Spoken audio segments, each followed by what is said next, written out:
Chapter 574. As Fang Xianling left, the porridge distribution in the Chang and local treasury, as well as in front of the Grand Duke's mansions, was gradually losing money. In particular, the Chang and local treasury directly mobilized the Chang and garrison, led by Wuxia Gong himself. The tower-like man, dressed in full armor, stood at the entrance of the Chang and local treasury. In an instant, those demons and monsters quieted down. Wuxia Gong glanced at the crowd and roared like a bull. "Everyone, today, I'm here to distribute the food in person. If you dare to make trouble, don't let Lao Tzu find out. Otherwise, not only will Lao Tzu kill you, but he will also go to your house to see what you eat when you grow up. Also, if anyone dares to rob, I've selected 3,000 heroes from the Chang and garrison, and they'll be among you. If you want to do bad things, if you want to sit in the prison of my military camp, I'll welcome you with open arms." His voice instantly silenced the noisy scene. On the other side, people from the Ministry of Justice, the Ministry of Revenue, and the Ministry of Works personally participated in the distribution of food. "Everyone, today all the food will be sold according to the average price, which is the usual price, 5 copper coins. But each household can only buy it once a day. If anyone dares to falsely claim it, or dares to claim it more than once, I'll definitely punish those who dare to make trouble according to the criminal law of the Tang dynasty." Now the sale begins. At the same time, porridge will be distributed evenly at the back door of the Chang and local treasury, the Grand Duke's mansions, or the mansions of officials. If you don't have money to buy food, you can go to those places. Don't worry, His Majesty already knows about your suffering. Now, His Majesty will only eat a bowl of porridge every day, just like you. So, His Majesty said that although this famine is terrible, as long as we can get through this half a month, things will get better. He hopes that you won't believe those rumors and will live a good life. The commoners were scared out of their wits by this scene. In the front, Wuxia Gong was guarding, and behind him those high-ranking officials who were rarely seen were distributing food in person. Could they really buy food this time? "Sir, the food is good, but we don't dare to buy it. For the past few days there have been people dying every day. This is... Which bastard is barking?" Wuxia Gong glared angrily at the crowd. Then he kicked his armor and walked over to a bag of rice. He grabbed a handful of rice and stuffed it into his mouth. The crowd watched as the grains of rice dripped from the corner of his mouth to the ground. Everyone felt so sorry for Wuxia Gong that they wanted to point at his nose and scold him. But they didn't dare. Wuxia Gong's ferocious reputation was built bit by bit. The people of Chang, and might not know the emperor or Fang Xianling, but no one dared to not know him. Compared to Demon King Chang Yaojin, Wuxia Gong was more realistic. After all, no one had seen Demon King Chang lose his temper more than a few times.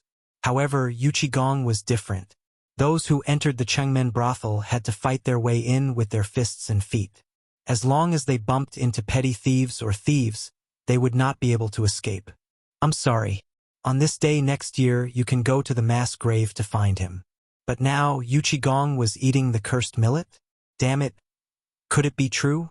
Or could it be that this killer wasn't even afraid of the curse? Wuxia Gong's mouth was full of white rice. He took a bowl of porridge from the guard's hand and gulped it down. Only then did he burp and rub his belly, saying, "Ah, you all saw it. What's wrong with this millet? Lao Tzu has eaten and drank, but nothing happened. Do you all think that your lives are more precious than Lao Tzu's? Lao Tzu only has one sentence. If you want to buy, come. Lao Tzu will protect you today. If anyone dares to rob you, Lao Tzu will let you chop him up. Not only that, but Lao Tzu will also reward you with 100 copper coins or 10 caddies of grain. If you don't want to buy, get out of Lao Tzu's house as soon as possible." Hearing that, finally, everyone was able to relax. It was not an exaggeration to say that these people were despicable. It was because they were afraid of being poor and were often exploited by others. So when they heard those rumors, many people were shocked. But now, seeing that Wuxia Gong had eaten and drank and was completely fine, and was even protecting them, this could not help but ignite the courage of the men in Guangzhou. "Buy. Lao Tzu risked his life today. I'll buy. I'll buy." I'll buy two. With General Yuchi here, why would Lao Tzu be afraid of a porcelain hammer? Buy. Seeing the people flock up, a smile flashed across Yuchi Gong's face. He smacked his lips and waved his hand. Give Lao Tzu another bowl of porridge. Damn it, this porridge with bone-strengthening powder is so comfortable. Bone-strengthening powder? Bone-strengthening powder was added to the porridge? Hearing that, all the people could not help but be stunned. However, when the crowd saw the guard bring in another large bowl of thick porridge, they couldn't help but sniffle. Damn it, it's really bone-strengthening powder? Heavens! His Majesty actually added this thing that was even more precious than gold into the kanji? No wonder I didn't feel hungry after eating a bowl of porridge yesterday. I even felt so energetic. So that's why. Let's go. Damn it, let's eat the porridge. Official, is this porridge for sale? Get out. Lao Tzu only gives porridge, not for sale. Chapter 575. Just as Yuchi Gong and the others heaved a sigh of relief, suddenly, a shrill scream was heard from the place where the porridge was being distributed. Ah! This porridge is poisonous. It's poisonous. Damn it! This porridge is poisonous. Everyone was in an uproar when they heard that. Yuchi Gong also stood up abruptly and hurriedly pushed the crowd aside. He came to the person who was rolling on the ground with a gloomy expression. By then, it would be too late. Those who had eaten the porridge, those who were about to eat it, and those who were waiting in line were all dumbfounded. What's going on? Wasn't everything fine before this? Why, this is bad. These bastards are trying to poison us to death. My fellow villagers, run quickly. Why did Yuchi Gong mobilize 3,000 armored soldiers? They're trying to kill us. The people were scared out of their wits when they heard the terrified screams from the crowd. Some of them even collapsed to the ground. Oh my God! What did I do wrong? Why are they trying to kill us like this? This is bad. They think that we're a burden and want to kill us to end it all. Run! Run! The people in the crowd cried out in alarm. The people were completely flustered. That was because a large group of armored soldiers was quickly surrounding the place. Yuchi Gong waved his hand with a gloomy expression and roared. Which bastard dares to be an alarmist here? Want to kill you? Do you think you're worthy? If you don't want to be rebels, kneel on the ground and shut up. Lao Tzu. Someone summon the doctors. Summon all the doctors in Chang and... There's no need. Let the old man take a look. At that moment, an aged voice interrupted Yuchi Gong's words. Yuchi Gong and the others turned to look. A carriage from the Eastern Palace was slowly coming to a stop at the entrance of the vault. The voice must have come from that carriage. At this time, the people also heard the sound. They turned around and saw a carriage draped in bright yellow. As long as the people in Chang'an were not fools, they would definitely know that this carriage belonged to either the emperor or the crown prince, who dared to use such a configuration. The emperor's carriage was embroidered with a golden dragon brandishing its claws, while the empress's carriage was embroidered with a golden phoenix spreading its wings. Only the crown prince's carriage was embroidered with a dragon. Everyone was shocked. They hurriedly knelt on the ground. Yuchi Gong also stood up and cupped his fists. Welcome, Your Highness. Although Yuchi Gong didn't know why the crown prince had come at this time, he still had to show proper etiquette. The crown prince's bodyguard around the carriage also cupped his fists at Yuchi Gong. There's no need for that, General Yuchi Gong. Divine Doctor Sun is the divine doctor. Divine Doctor? No wonder. But why would the crown prince invite Divine Doctor Sun? Before Yuchi Gong and the others could think about it, the curtain of the carriage was lifted. Sun Simiao, with a head of silver hair and a deer-head walking stick in his hand, got out of the carriage. When everyone saw this, they bowed in unison once again. Divine Doctor Sun. Sun Simiao waved his hand, then hurried to the side of the person who had fallen to the ground and carefully checked his pulse. As for the person who had fallen to the ground, it was unknown whether it was due to fear or pain, but his body was slowly trembling, and he was even faintly moaning. Sun Simiao frowned slightly, then took out a silver needle and inserted 3 needles into the abdomen of the person who had fallen to the ground. Then he took it out and sniffed it carefully. His frown deepened. At this moment, everyone couldn't help but stretch their necks to look at Dr. Sunday, the king of medicine, Sun Simiao. Not only in Chang'an City, but even in the Tang Empire and beyond, Sun Simiao was famous. Many officials and nobles, including the emperor, treated Sun Simiao with respect, not for any other reason but because he was a divine doctor. At the same time, Yu Qigong was guarding Sun Simiao while watching. His frown deepened, and the moaning of the person who had fallen to the ground was getting weaker. He could not help but feel anxious. After a while, Sun Simiao put away the silver needle, glanced at the person who had fallen to the ground, and snorted coldly. "If you trust me, then I'll tell you about this person's symptoms. Apart from the oily food he ate in the morning and some diarrhea, he is fine." After that, Sun Simiao turned and left. What? Oily food in the morning? Diarrhea? So it's diarrhea? F***CK. Who the F***CK is this guy? Which street is he from? Who knows him? F***CK. He's a troublemaker. F***CK. Lao Tzu's porridge. F***CK your grandpa. At the same time, after Yu Qigong bade farewell to the divine doctor, he waved his hand and stared at the person who was still lying on the ground. He slowly pulled out the modeo from his waist and said, "Lao Tzu will give you 3 breaths. If you tell me why you did this, Lao Tzu will spare your life and only break your legs. If you don't tell me then F***CK. Shut up Lao Tzu forever. Oily food in the morning? F***CK your grandpa." Lao Tzu had not eaten meat for 3 days. F***CK. Is this still a disaster victim? Which disaster victim is not so hungry that his chest is sticking to his back? He has money to eat meat. How does he look like a disaster victim? The people could not help but be angry. Mother F***Ker. Kill him for me. Kill him. General Yuchi, it's easy to dirty my hands by killing him. Let me do it. Lao Tzu's butcher knife is rusty. Chapter 576. I'm afraid that Dr. Sun has been bribed, right? He was poisoned by the porridge. Don't be fooled. Who would dare to go against the imperial court for no reason? Everyone heard that. They were stunned. That was right. Dr. Sun was sitting in the crown prince's carriage, which meant that he was an honored guest of the crown prince. Why would he appear here at this time? It didn't make sense. The discussion in the crowd became louder and louder. Yu Qigong was furious. He slashed the body of the man who had fallen to the ground. Puff! Blood spurted out of the man's body along with an arm and a shrill scream. Ah! Ah! Yu Qigong killed someone. Yu Qigong killed someone. Everyone was dumbfounded. A murderous look flashed across Yu Qigong's eyes. Are you going to tell me or not?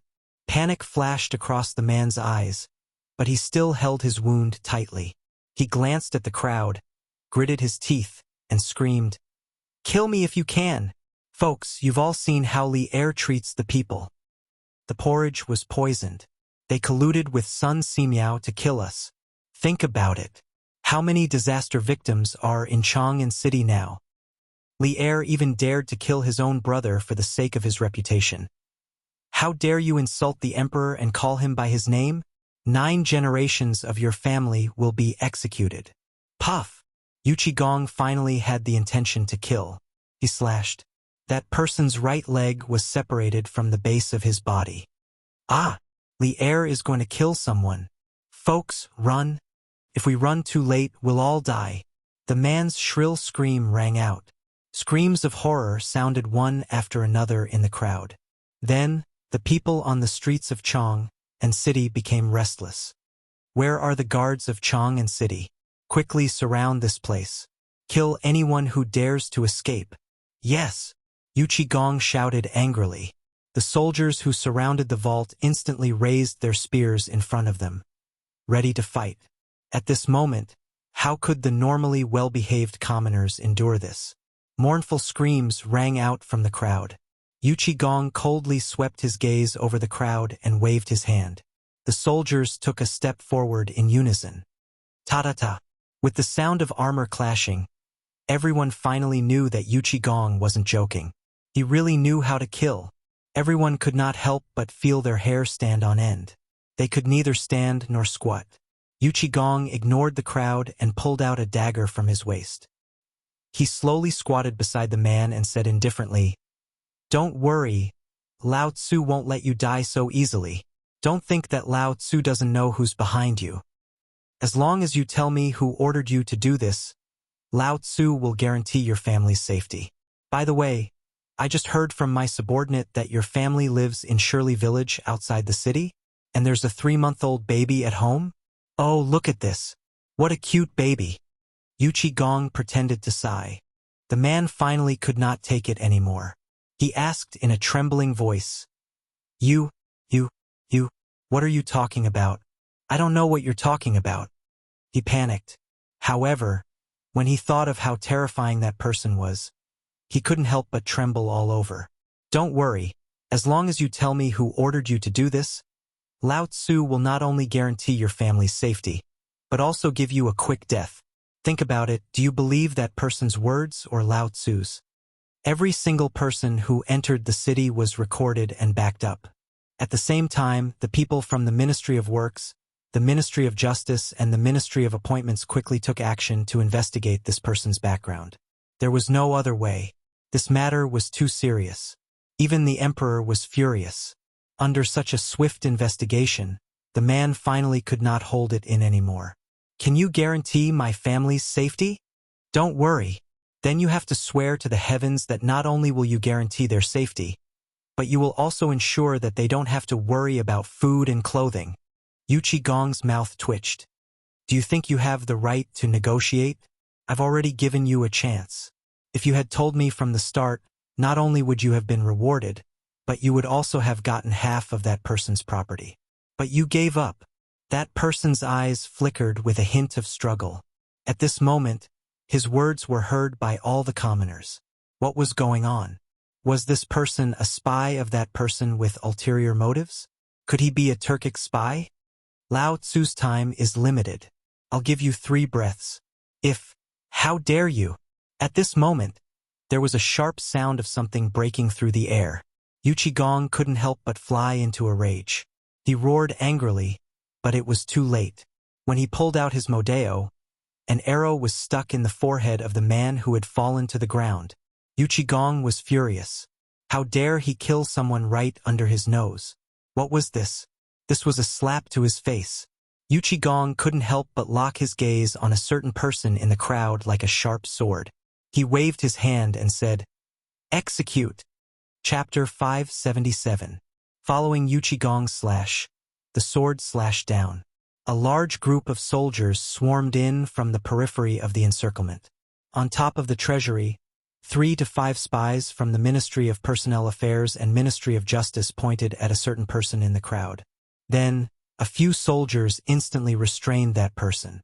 At this moment, the people finally understood why this was happening. Why did so many departments mobilize for such a small matter and even alert Yu Qigong? It turned out that they wanted to ferret out the person who didn't want them to live. How could this be? This was King killing them. Beat them. Beat them to death for Lao Tzu. CKU. Do you dare to let Lao Tzu starve to death? Die. In an instant, the sound of pottery bowls and stone bowls breaking could be heard, as well as the screams of agony. Yu Qigong looked at the crowd and shouted angrily. Lao Tzu said before that anyone who dares to circle around will be killed without mercy. What is this? This is a rebellion. They want you to starve to death. They were the ones who spread the rumors that they stole your food. Lao Tzu doesn't want these people anymore because I already know their background. Now, continue to distribute the food. You can do whatever you want with these people. At this moment, those who had been beaten to the point of being on the verge of death, they finally panicked. Spare us, sir. Sir, I have something to say. Sir, I want to report someone. It was the idea of the owner of the tea house at Chong En's East Gate. He said that as long as I did it, he would give me some food. I am... Yu Qigong smiled. However, he did not stop them. Instead, he watched as the angry people beat them to death one by one. Gong waved his hand. Come, give them new bowls. This belongs to Lao Tzu. Also, the reward money that Lao Tzu said before will count, but it's not easy to calculate. So today, Lao Tzu will pay out of his own pocket. Everyone will get a caddy of food for free, and they can buy another caddy. Okay. Thank you, General Yuchi. Thank you, General Yuchi. Yuchi. Gong waved his hand. If you want to thank someone, then thank His Majesty. Lao Tzu did things according to the rules, but Lao Tzu is someone who never plays with sand. Today, Lao Tzu is happy. What I reward you is your reward. If you discover something like this in the future, you all know Lao Tzu's residence. Just when the situation in Chang and city had settled down, there was also a problem with Li Chengqian. He had sent out more than 30 people to borrow grain, but they had only managed to borrow 300 don. These were all given by people who were on good terms with him. But what about the rest? Still, he did not lend a helping hand. Selling land was even more out of the question. Li Chengqian felt like killing someone when he heard the price being called out. 1 stone of corn, 1 mu of fertile land. God d*mn it, was this something a human could do? Li Chengqian fiercely suppressed his anger. He pointed at the eunuchs in the East Palace and scolded, "Send my order again. Whoever dares to raise the price will be killed." "Your Highness, Dr. Sun is here." At this moment, someone hurriedly reported. Hearing this, Li Chengqian slightly suppressed his anger. He waved his hand and said, "You all go and do it quickly. And about the matter of borrowing grain, borrow it for me again. What everyone says, write it down in a small notebook for me." While speaking, Li Chengqian waved his hand and sent everyone away. When everyone left, the king of medicine, Sun Simiao, had already arrived at the study. Li Chengqian hurriedly bowed like a Confucian scholar. Student Li Chengqian greets the divine doctor. "Your Highness, you're too kind." Sun Simiao slightly raised Li Chengqian's arm and said, "May I know why your Highness is looking for me?" Li Chengqian invited Sun Simiao to sit down. After serving him tea, he sent everyone away and said, "Dr. Sun, I've invited you here because it's related to the life and death of the people. I think Dr. Sun also doesn't want to see the people suffer, right?" Alas, Sun Simiao sighed deeply and told him what happened at the entrance of the treasury. Finally, he said, "Your Majesty, how will you deal with the people of Guanlong? Before I came here, I was questioned by someone. Please don't ask who that person is." How could Li Chengqian not know who that person was? It was none other than the people of Guanlong. However, this was none of his business. "Divine Doctor, this matter will only end with my father, but I also know a little bit. I might as well tell you." Hearing this, Sun Simiao's eyes lit up. He made a gesture of invitation. Li Chengqian then said, "If those people don't go too far, I think my father will definitely not pick up the butcher's knife. But if they touch the foundation of the Tang dynasty, then..." Li Chengqian didn't say anything. Sun Simiao thought for a while, then stood up and bowed. "This old man thanks your Highness and His Majesty on behalf of the people of the world. Dr. Sun, you don't have to do this. I'm not the kind of person to kill." At this moment, Li Shimon's voice faintly sounded at the door of the Eastern Palace study. Hearing this, Li Chengqian and Sun Simiao both stood up. Li Shimon also entered the Eastern Palace as he spoke. "Dr. Sun, you're tired from the journey. There's no need for such a big ceremony. Please sit down." After Li Shimon sat down, he looked at Li Chengqian and said, "I'm also very curious. You were helping the victims of the disaster, so why did you suddenly sell your property and land? If this were to spread, where would my face go?" Chapter 578. Sun Simiao heard this. He couldn't help but be surprised. He carefully looked at Li Shimon's eyes and Li Chengqian's eyes. The eyes were the windows to the soul. This was the same no matter which era it was in. As the divine medicine, looking, listening, questioning, and feeling the pulse were basic skills. He could see a person's expression at a glance. Sun Simiao was really surprised by this look. There was no hint of acting in their eyes. Did that mean that everything he heard at the door was true? The crown prince wanted to sell his land in order to help the victims? Although he was shocked, he was still shocked. Sun Simiao only took a sip of tea, suppressed the shock in his heart, and listened carefully. When Li Chengxian heard that, he bowed and said, "Replying Imperial Father, this matter." While speaking, Li Chengxian glanced at Sun Simiao. Li Shimin waved his hand and said, "Just say it." "Yes. White Deer College only has 20,000 dawn of grain. Today there are about 6,000 people. According to today's speed, the number of people will definitely exceed 10,000 by tomorrow.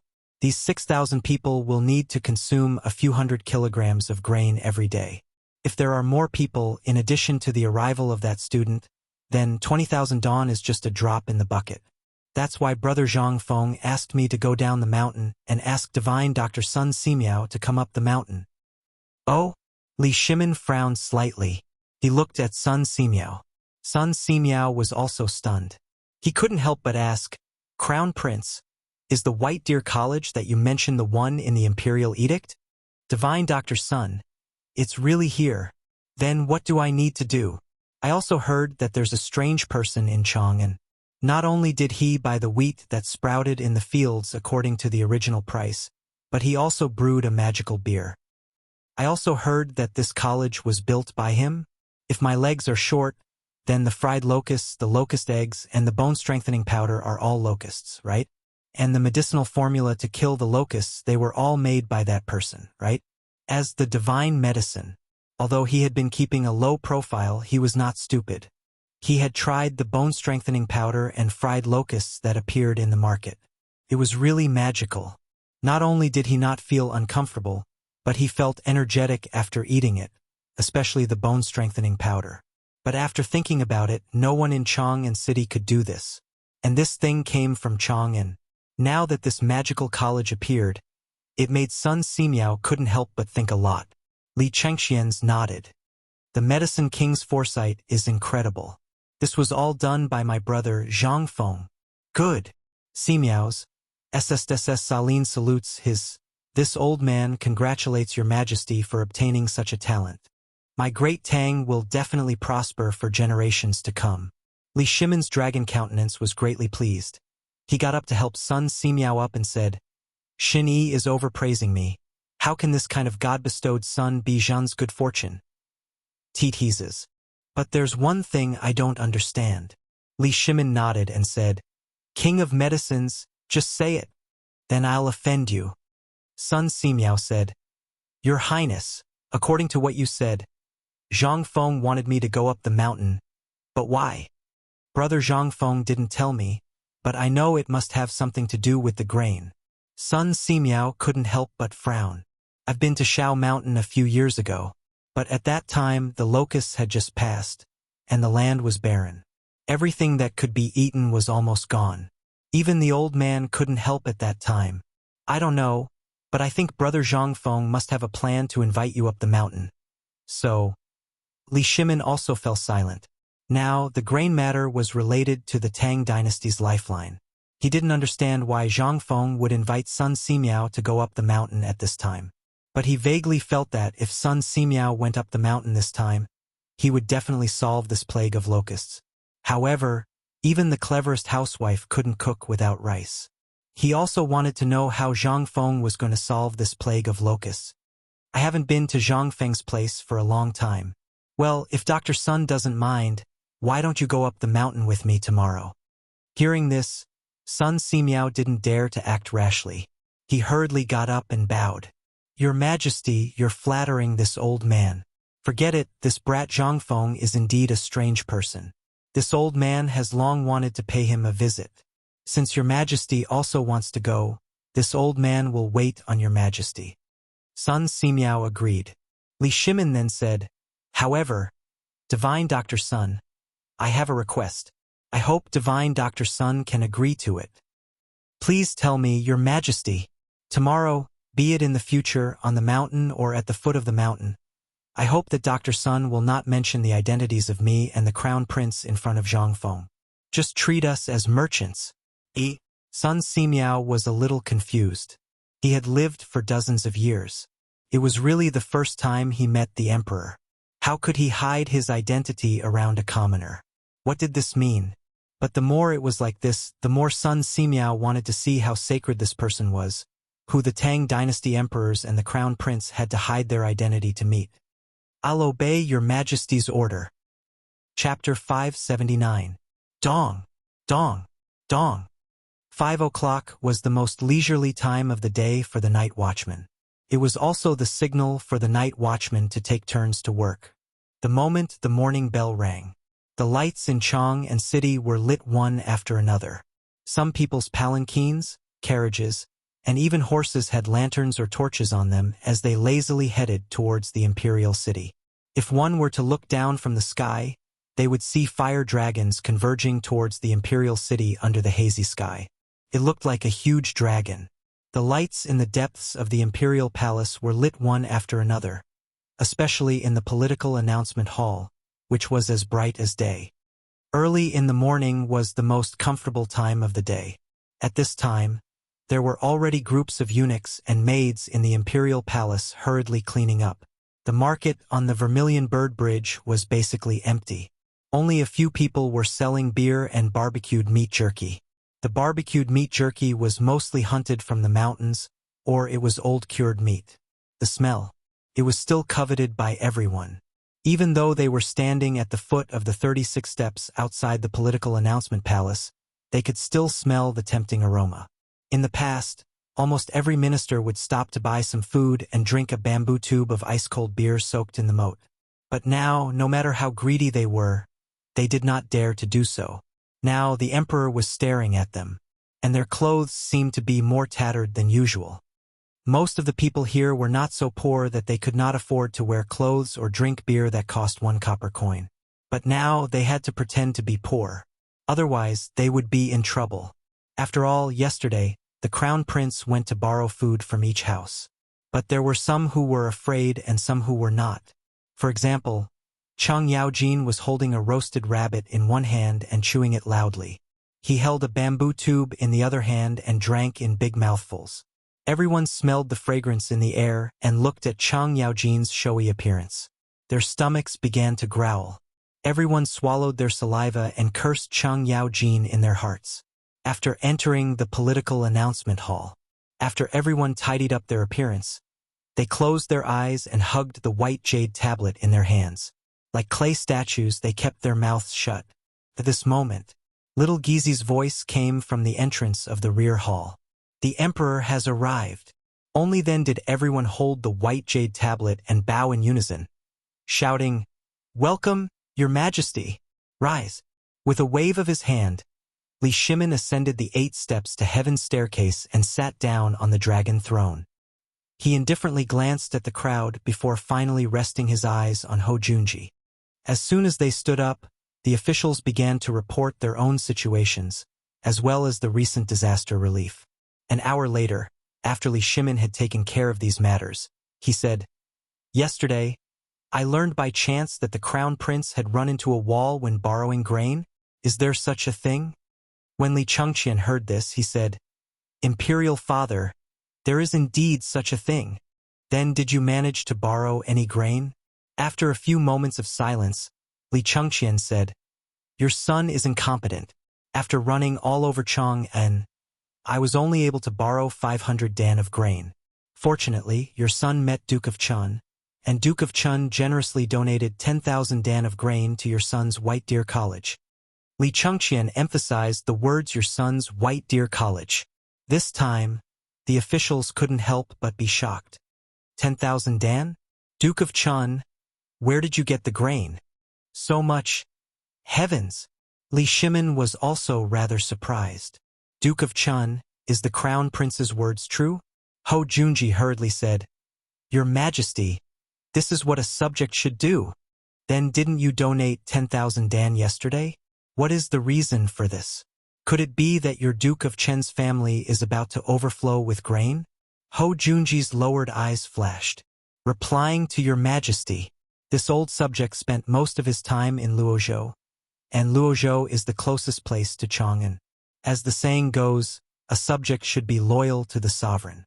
Thus, when I learned by chance that your majesty was stocking up on grain, this old subject paid special attention. At this time, this old subject has about 50,000 dan of grain. When the famine broke out, this old subject donated 30,000 dan of grain to Luozhou and kept 20,000 dan for emergency use. After learning of the matter in Chang'an, this old subject immediately rushed to Chang and to offer up this humble subject's meager strength.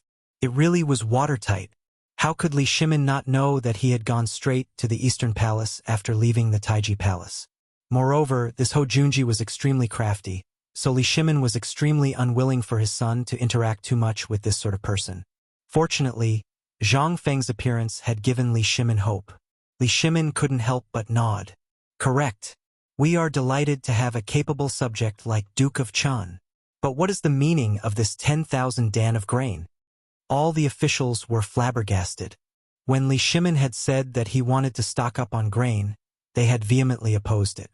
Now, when they heard that Duke of Chan had managed to stock up 50,000 dan of grain on the slightest rumor, many of them almost vomited blood. This old fox is really King crafty. Chapter 580. If looks could kill, Ho Junji would have died several hundred times over. Couldn't be helped.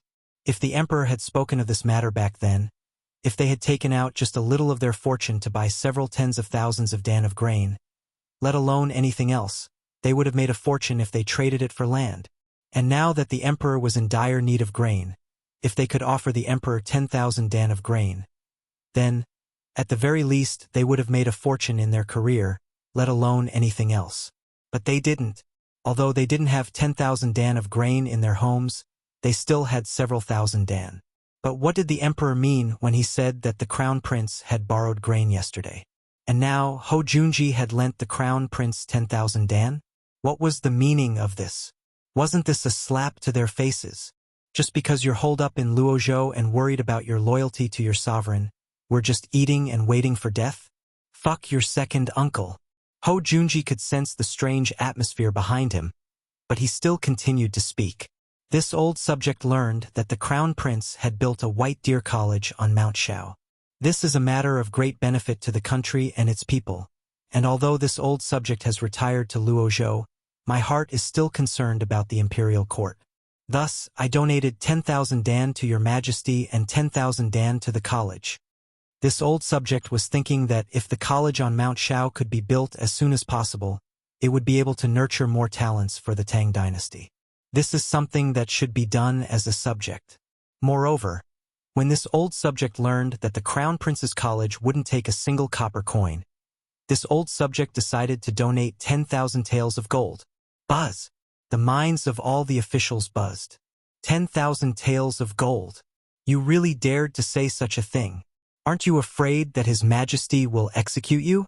How long has it been since you left for Luozhou? How did you get so much wealth? Where did you get all this money? Where did you get all this money? Although all the officials wanted nothing more than to rip off Ho Junji's beard, this old bastard really wasn't human. What was he doing? This was a slap to their faces. When Li Shimin heard this, he could not help but laugh out loud. That's right, Duke Chun. You are truly worthy of being my right-hand man. Very good, very good. But don't worry, we also know that this money is the money you have saved for your retirement. Once the disaster is over, we will think of a way to compensate you.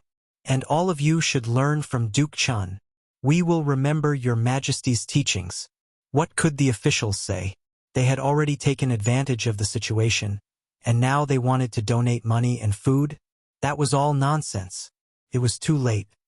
How could Li Shimin not know what this old fox was doing here? He was just trying to pull the crown prince in. Moreover, the White Deer College that the crown prince had just mentioned was his. This was something they had discussed before. Unless Zhang Feng entered the court, the college would temporarily be under the crown prince's name. This was a form of protection. However, even though this camouflage protected Zhang Feng, it also caught a big fish at the same time. 10,000 dan of grain and 10,000 taels of gold. With these things, he hoped that Zhang Feng's college would be able to resolve its crisis as soon as possible.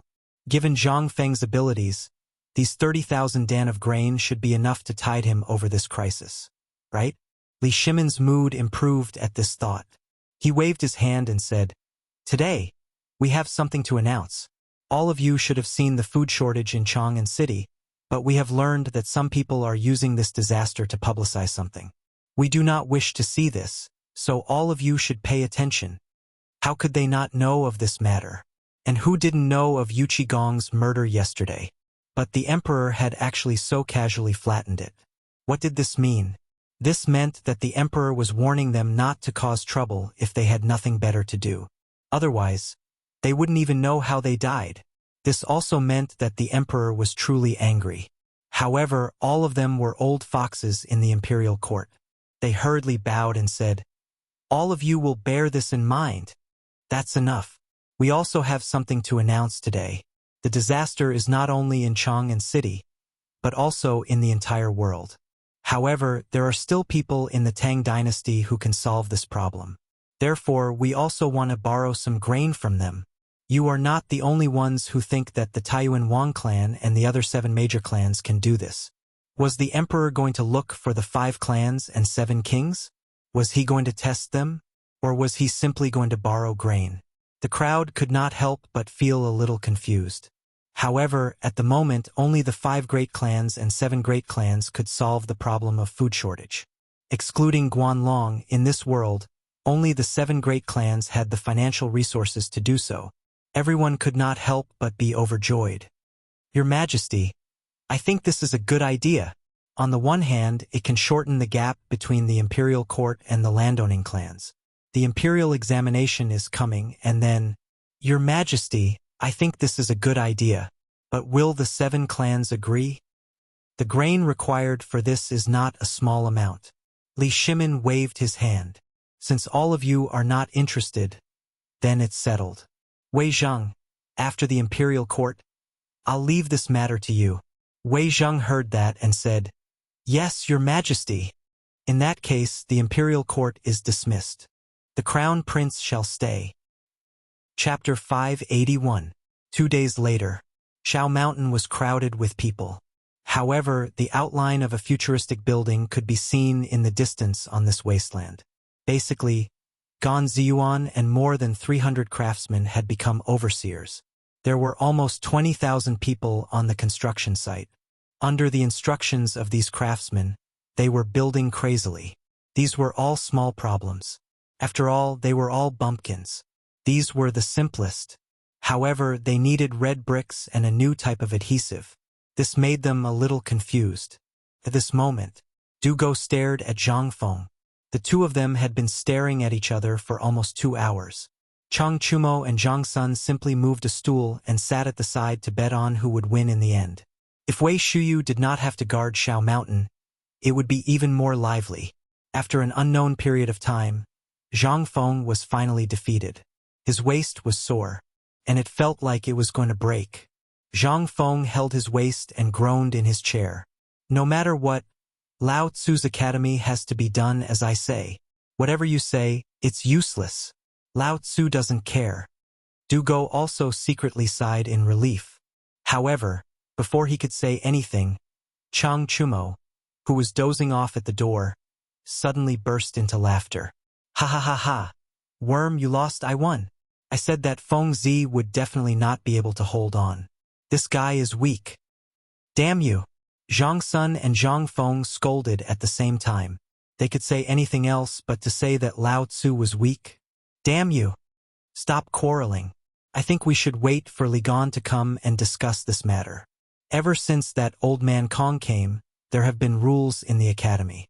If you have nothing to do, look at Chang and University and Imperial College. What kind of buildings are those? Look at yourself. Not only are you using this half-baked red soil, but you also want to build a cement factory to produce cement. How can this mud be better than this yellow mud? Can this thing be sturdy? You want to make it 3 stories high? Why don't you think about it? It's already a problem whether or not he can even stand 10 feet tall with this thing, and you still want to cultivate 3 levels. In any case, since you handed this matter to me to calculate the materials and costs, then you have to do as I say. Otherwise, we can forget about it." When Zhang Feng heard this, he was instantly displeased. This is Lao Tzu's territory. Since when is it your turn to talk about it? If you want to calculate it, then so be it. If you don't, I'll deduct your credits. Fine, fine. But I can't do something as disrespectful as insulting old man Kong's son. Dugo was also getting excited. He glared at Zhang Feng and roared, I'm really going to interfere in this matter. F***CK, you're rebelling, you're rebelling. F***CKU. Lao Tzu. I don't care anymore. Zhang Feng couldn't help but be unable to sit still. He simply angrily called out to Cheng Chumo and Zhang Sun and left, leaving behind only Dugo, who was upholding the righteous path, and who was there chattering nonstop about what Zhang Feng was doing. And what Zhang Feng was doing was the modern way of building a school building. This school, according to Zhang Feng's idea, was definitely going to be built as high as a 5-story building. But in order to not shock the world, Zhang Feng settled for the next best thing, which was 3 stories. But just this alone annoyed Dugo for 2 days. He followed him when he slept. He followed him when he ate. Even when he went to the toilet, he had to stand guard at the door. Zhang Feng finally broke down. He finally understood why these guys were so afraid of Dugo. It wasn't that this guy was ferocious, but that his mouth was even more venomous than Tang Seng's. Zhang Feng's hair stood on end. He finally gave up. This was something that no one dared to do. Once out of the door, Zhang Feng heaved a long sigh of relief as though he had been reborn. Fengzi, I'm hungry. I miss the happy days of the tavern. Yeah, especially that barbecued meat. That's what I call fragrant. I've only been eating porridge for the past few days. I'm F***king suspecting if I've come to a temple. Sigh, if you didn't mention it, I would have forgotten. When did we eat meat? Cheng Chumo and Zhang Sun called out to Wei Shuyu and the other 2. They followed behind Zhang Feng and started nagging again. Zhang Feng was annoyed. Enough. Shut up. Lao Tzu doesn't know what he owed you guys in his previous life. He made a monk follow behind him all day long. If you guys aren't convinced, you'll F***king chant scriptures. So annoying.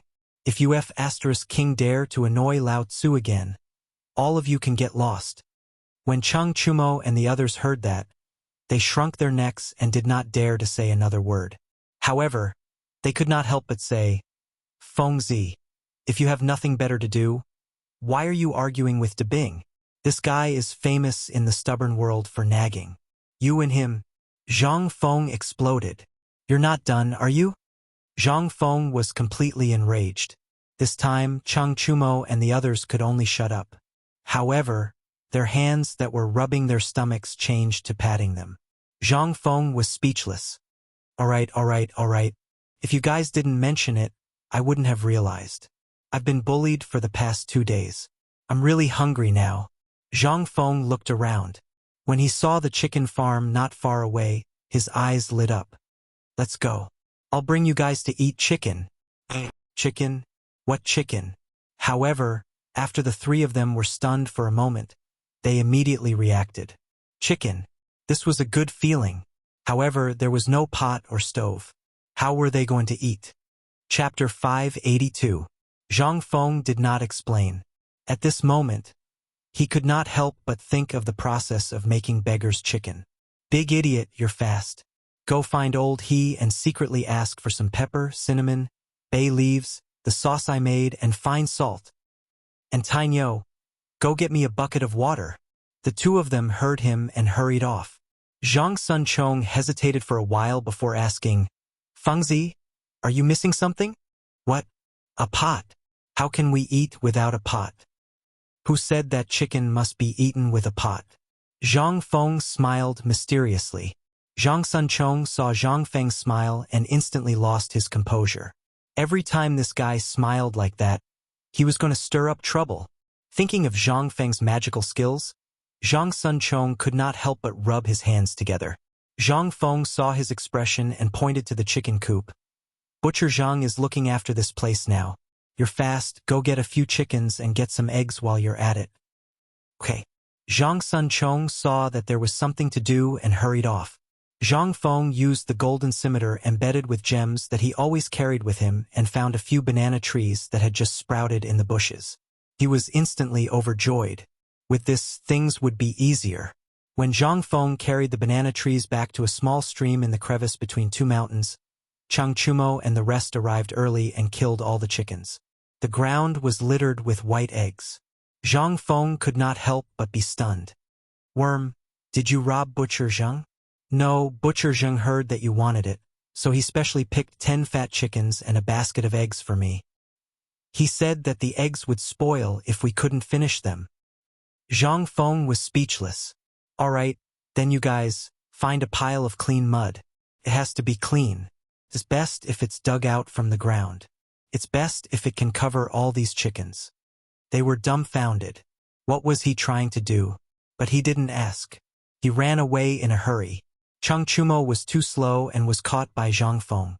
You stay here and help me pluck the feathers. Chang Chumo was speechless. He had a slight suspicion that this guy was referring to something else, but he had no evidence, so he could only keep his head down and squat on the ground, plucking the hair. And Zhang Feng's request was very sneaky. But when had Chang Chumo ever plucked a chicken's feathers? In the end, Zhang Feng had no choice but to secretly call Go Zi and Zhu Zi over. Only then did he solve the problem. When the few of them had finished washing and peeling the chicken, Wei Shuyu and her companion came back with a large pile of mud that weighed at least 100 pounds. The few of them put down the mud and watched Zhang Feng's operation anxiously. Zhang Feng's work made everyone confused again. They saw that he boiled the stuff in a small pot and then smeared all the fragrant stuff on the chickens. But that was not the end of it. In the end, Zhang Feng wrapped the chickens with banana leaves and then carefully covered the mud. Only then did he stop. Then, under the baffled gazes of the few of them, Zhang Feng threw the chickens that had been smeared into the fire and then made a big fire in another place. That was not the end of it. After the dozen or so mud lumps were burned dry and cracked, Zhang Feng took out the mud lumps again and smeared a layer of mud on them. Then he asked Chang Chumo to dig a big hole at the place where the fire had just been. He threw the mud lumps into it, filled it with mud again, and made a big fire. That was the end of it. They couldn't help but be confused. Fengzi, is this thing of yours edible? When had they ever seen such a trick? Even when they were marching and training outside, this had never happened, right? Could this thing still be eaten after being tossed around like that? Zhang Feng glanced at them and didn't say anything. He gently dug up the charcoal at the place where the fire had been and put the eggs in it one by one. He then carefully wrapped the eggs with ashes and finally stopped. This made them even more confused. They looked at Zhang Feng in a daze as he fiddled with the fire. Chang Chumo couldn't help but poke Zhang Sun, who was squatting on the ground, and asked, "Is this guy provoked? Otherwise, why would he waste things like this? He has a stove. Why would he waste things like this?" Zhang Sun looked at Zhang Feng and couldn't help but sigh. Sigh. If Lao Li or Dating's father knew that he dared to talk to Fengzi like that, believe it or not, he wouldn't be able to keep his leg. Why? They couldn't help but ask in puzzlement. Zhang Sun sighed and pointed to his head. Fengzi's brain must have been damaged by anger. Chang Chumo rolled his eyes. Could this guy's brain be damaged by anger? He really didn't believe it. With Zhang Feng's character, it would be a blessing from the heavens if he didn't drive someone crazy with his words. However, to Bing, that Motherf asterisk Kerr, it was time to teach him a lesson. This Motherf asterisk king pervert. If he forced Feng Zi into a corner, then the unlucky ones would be them. At the thought of this, Chang Chumo, Zhang Sun, and the other two started to discuss how to deal with Dugo. This guy really needed to be taught a lesson. Why did he mess with Fengzi for no reason? Son of a bitch. In the end, they really came up with a solution. Fine. Wait. Leave the chicken butt for him. Chapter 583. Just as they were in the midst of their discussion, good news came from Zhang Feng's side. Something was wrong. It was the aroma of meat. Their stomachs went on strike again. How could they still be in the mood to discuss? What else was there to discuss? Wouldn't it be better to just beat it up? The meeting about Dugo started in a hurry and ended in a hurry. The few of them stared at the fragrant lumps of dirt, drooling all over the ground. Strange, it's really strange. I've heard of cooking without rice before. I didn't expect that today. Lao Tzu would really see cooking without rice. This time, There's some bragging. No, there's some bragging. Chang Chumo was so excited that he stuttered. Most importantly, Zhang Feng used a stone to gently break open the soil. In an instant, the aroma of meat wafted out again. This caused Chang Chumo and the others' eyes to pop out of their sockets. Fengzi, what's this? Beggar's chicken. Zhang Feng peeled the banana leaf with satisfaction and pulled out the golden chicken inside. Although there were a lot of spices missing, Zhang Feng had just found licorice in the bushes and some other dogwood that could be used as spices. The most important thing was that there were a lot of peppercorns. The Tang dynasty was lacking in everything, especially Chang'an. But there was no shortage of peppercorns. No matter whether it was in the mountains around Chang'an City, there were so many peppercorns that it was beyond recognition. Therefore, there was no shortage of spices on the mountain. The fragrant and tender peppercorns filled their nostrils. Zhang Feng couldn't help but swallow his saliva. Not to mention Guzi and Juzi, who were squatting in the distance and looking at them. Although they had already drooled all over the ground, Juzi's father had strictly warned them that if they dared to be rude in front of Zhang Feng, their legs would be broken and they would be locked up. Therefore, they didn't dare to mess around like before. They also didn't dare to play with Zhang Feng anymore. At this time, Zhang Feng was still a chicken in the mud. Chang Chumo couldn't stand it anymore. Well, Feng Zi, this thing is hot. Your hands are precious. Let me do it. No, I'll do it too. Me too. As they spoke, the three of them bravely stepped forward. Each of them hugged a piece of scalding hot soil as they groaned in pain and ate it. Zhang Feng was speechless. Wasn't it just a beggar's chicken? There were plenty of them. However, when he smelled the aroma of the meat, he was so hungry that he felt dizzy. Calling Go Zi and Juzi, the two of them came up and gave them a chicken each, saying, "Eat here. Don't tell anyone, otherwise, you won't be able to eat in the future." Juzi looked behind him and said timidly, "Brother Fengzi, can I leave a drumstick for my sister? I'll leave one for her. You guys can eat it secretly tonight." All right. It wasn't that Zhang Feng was reluctant. It was that although there were thousands of chickens, they were continuously sent up every day. Although he didn't know where Li Qian got the chickens, there were too many people. If all the people were attracted here, how could he live a good life? Who would eat it? Who wouldn't eat it? Therefore, it was inevitable that he would give them special treatment. It wasn't that he didn't want to. The key was that no one knew how to do this. There were already a lot of things to do now. If this thing was added, wouldn't he go crazy? And at this moment, Li Chengxian's voice came from not far away. Fengzi, Fengzi, good news, very good news. The few people who were eating chicken were stunned when they heard that. They looked at Li Chengxian, who was running all the way, and asked vaguely, "What's the matter?" Li Chengxian saw their strange actions and sniffed the tempting smell of chicken in the air. He couldn't help but speed up his pace. By the time they rushed to their side, Chang Chumo and the other two had already hidden a chicken for each of them. And the chicken in their hands was almost finished. Li Chengxian glared at them. "Wow, I'm so busy at the foot of the mountain, and you guys are eating chicken here? And eating such delicious chicken? Give me Chan Tinyu. I order you to get me a chicken." Chang Chumo felt uncomfortable when he heard that. But there was no other way. He couldn't afford to offend the crown prince. He could only get up resentfully and smash open a piece of dirt with his fist. In an instant, the crispy yellow roasted chicken was revealed. Moreover, it was accompanied by waves of enticing fragrance. He couldn't help but forget about the crown prince's feng yi and etiquette at this moment. He squatted on the ground and imitated Zhang Feng and the others. He hugged the chickens and took a big bite of the chicken's thigh. Li Chengxian couldn't help but moan in pleasure when he tasted the fragrance in his mouth. At this moment, Zhang Feng asked after finishing a chicken, "What's the matter? Why are you in such a hurry? Have you invited the people I asked you to?" Li Chengxian ignored Zhang Feng. Instead, he looked at Zhang Feng excitedly and asked, "Feng Zi, can you tell me the name of this thing? Beggar's chicken? What's wrong?" Zhang Feng was stunned. Li Chengxian was also stunned. But the next moment, he asked like a madman, "Feng Zi, can you teach me how to cook chicken?" Chapter 584. "Your Majesty, the mountain in front is Mount Shao." On the winding mountain road, a caravan dressed in the clothes of merchants was slowly moving in the direction of Mount Shao. In this caravan, Li Shimin was sitting on a slide with half-squinted eyes. He looked at the people on both sides of the road who were constantly moving toward Mount Shao. As he walked, he asked about the situation of the disaster victims' families. The more he asked, the heavier his heart became.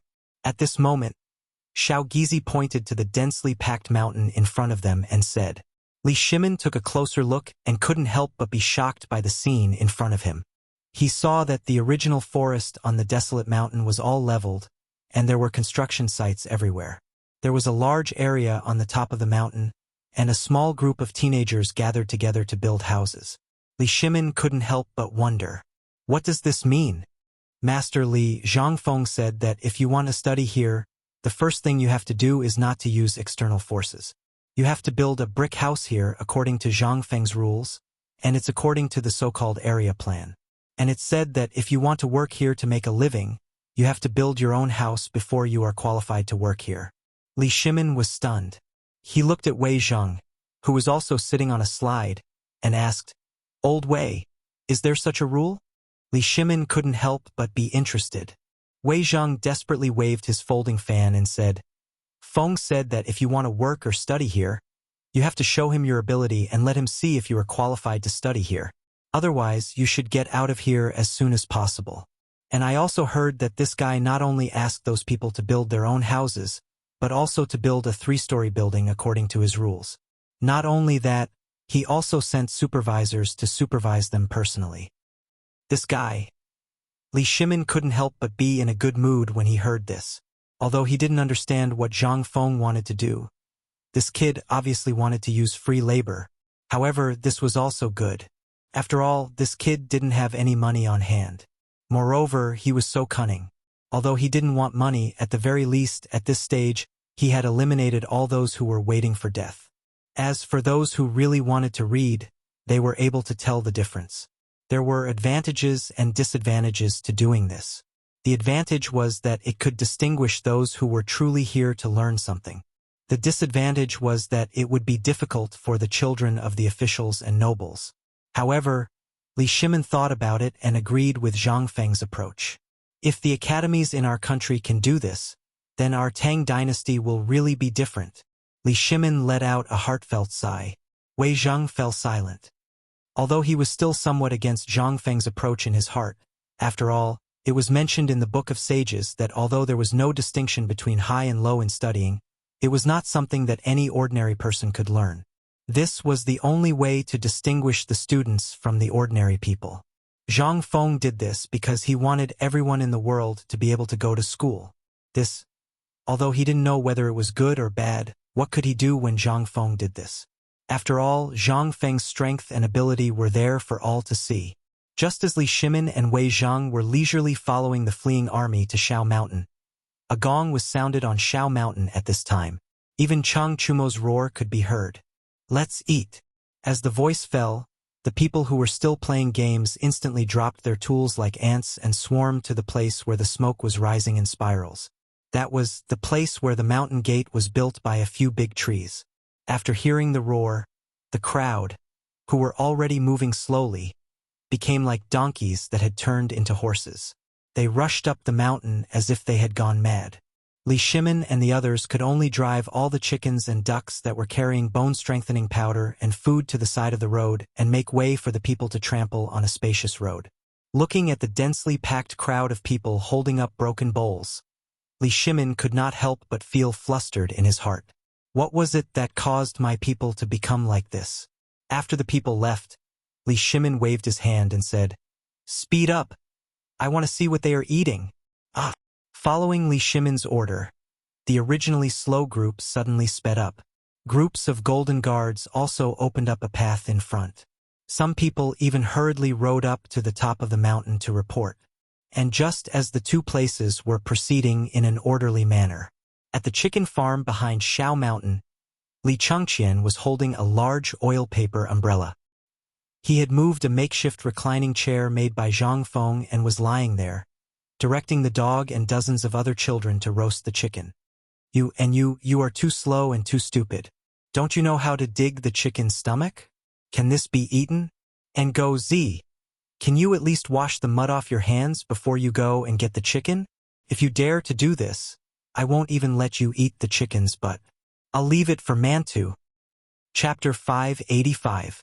What Li Chengqian didn't notice was, when he started to cook the beggar's chicken, a large number of refugees who had just come up the mountain were attracted by the aroma and slowly gathered around. When Li Chengqian noticed, these people were not far away from him. Zhang Tufu was also holding a butcher knife and staring at those people angrily. What? You all want to rebel? Get the hell out of here and get back to work. Li Chengqian turned around with Zhang Tufu's roar. He didn't know what was going on, but he was shocked by what he saw. Behind him were basically the children who had followed their parents up the mountain. At this time, they were staring at his hand with their big black eyes. You little brat. Don't you know how to be secretive after eating a chicken? Look, I'll see how you explain this to Fengzi. Zhang Tufu said hatefully. He stomped his foot and left. At this time, those children looked at the big chicken legs in the hands of Guzi and Zhu Zi and couldn't help but step forward. Guzi and Zhu Zi quickly hid the chicken legs. But it was too late. When one was hungry, one's IQ would basically be in the negative. Especially when one saw such delicious food, one would have forgotten what IQ was. One of the teenagers couldn't hold back and rushed forward to snatch the chicken in Guzi's hand. But at this time, Li Chengqian's guard hurried over and kicked the person away. How dare you? Why aren't you backing down? Which one of the crown prince's guards wasn't a master? Although the guard had already restrained a lot of his strength, he still kicked the teenager far away. It was only at this moment that those people woke up from their stupor after hearing this cold shout. A teenager who seemed to be that teenager's elder brother hurriedly kowtowed to Li Chengqian in horror. Sir, please do not kill him. He hasn't eaten for 3 days. He was muddle-headed and offended, sir. Li Chengqian's expression was very bad. He looked at those people and then at the chicken that had just been roasted, as well as the chicken that was already cold. He waved his hand and said, Guzi, give it to them. Guzi didn't move. Instead, he hugged the chicken in his hand tightly. Li Chengqian was angry, but he didn't know who to vent his anger on. He could only take a deep breath and said, Wait, I'll roast it for you. You give it to them. Be obedient. No, I haven't eaten the steamed buns. My brothers haven't eaten. Be obedient. Wait. I promise you all will have chicken. Hearing this, Guzi and the others reluctantly threw the chicken to them. When those chickens were handed out, Li Chengqian's thought of fighting didn't happen. The teenager took all the chickens and placed them all on the ground. Then he tore them apart piece by piece and gave them to each person. In the end, these chickens were still not enough. But there was only the last chickens. Gritting his teeth, TSS, SSS, S's, regardless of whether it was in the palace or anywhere else, what he wanted to eat was not something that could be done with just a word. Even if he wanted to eat tiger meat, someone would bring it to him immediately. But now, what did he see? Feng Zi had already collected all the rotten food. Why were they still acting like this? Guzi, you guys quickly go and get the chickens and ducks. The more the better. No, these chickens and ducks are Brother Feng Zi's. It's okay if you steal a little. How much do you need to eat with so many people? Brother Feng Zi hasn't eaten yet. Guzi immediately protested. Li Chengqian could only wave his hand and say, Don't worry. Wait for my men. They'll bring thousands and thousands of chickens and ducks up the mountain. What are you afraid of? Did I eat your chickens? Get the hell out of here and catch some chickens. Seeing Li Chengqian's anger and hearing that thousands and thousands of chickens and ducks were coming, Guzi and the others ran away. As they ran, they shouted, Zhang Wazi, young Master Li wants chickens. Lots and lots of chickens. Zhang Tufu, who had just returned from Li Chengqian's place and hadn't even sat on the bench, was green with envy. You son of a b*tch, if you dare to call my kid that again, do you believe that Lao Tzu will break your legs? Guzi couldn't help but shrink his neck when he heard that. He pointed at Li Chengqian and said, He said that he wants a lot of chickens and ducks to feed those refugees. Zhang Tufu was instantly enraged when he heard that. So many people? How many chickens is that? No. Without Feng Zi, let alone a single chicken, from now on, I won't give it to anyone. He said that his men will bring thousands and thousands of chickens to make up for it. And we haven't eaten yet. Brother Crazy is also waiting. If you don't give it to us, I'll go look for Brother Feng Zi now. Wait a minute. How many chickens did that brat say his servants would bring? I heard that there are thousands and thousands. What's wrong? Thousands and thousands. Zhang Tufu's vision darkened. He suddenly roared, "Damn it, you prodigal! There's not much food on this mountain to begin with. Damn it, now you have so many mouths. Are you trying to eat Feng Zi?" Chapter 586. Zhang Feng was very busy. When he woke up early in the morning, he encountered more than 1,000 refugees going up the mountain. He wanted Li Gan to deal with them, but he didn't know what possessed him. A beggar's chicken had charmed him. He ran away before the sun rose, and he didn't know where he was. Even Go Zi, Zhu Zi, and the group of children who were in charge of distributing the porridge and food were nowhere to be seen. How could this not give Zhang Feng a headache? But this was good. Once this person came, Du Dabing would be busy and wouldn't have time to bicker with him. It was just that when he ran away, he took his blueprint with him. Early in the morning, Zhang Feng was lying on the table, working on the blueprint again. Just as Zhang Feng was about to succeed, he suddenly felt a gust of cold wind. He thought that Go Zi and the rest had returned and were fanning him. "Go Zi, the wind is stronger." "Oh right, where did that damn person go?" "I say, Feng Zi, who are you talking about?" At this moment, Li Shimin's voice sounded behind Zhang Feng. Zhang Feng thought he heard wrong. He turned around and saw that it wasn't Go Zi, but Li Shimin, who was fanning him while staring at his blueprint. "Laoli? Old Wei? When did you guys come?" "Oh right, this is?" Turning around, Zhang Feng saw Li Shimin and Wei Zheng, as well as an old man with his hands behind his back, looking at the busy people outside. Li Shimin pointed at Sun Simiao and said, "Isn't this the miracle Dr. Sun Simiao you're looking for?" When Li Gan found out that I was coming yesterday, he ran away. However, when I was at the door, I saw De Bing and the others. But where did Li Gan go?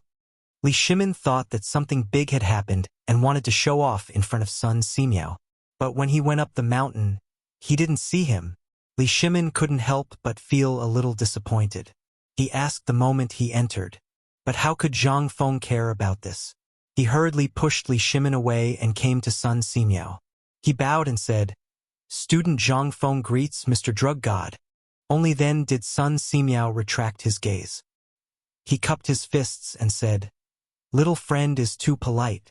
I've long since heard of your matter. To be able to take out 20,000 dan of grain to save the people from disaster at this time. Little friend's courage is truly admirable. Elder son, you flatter me.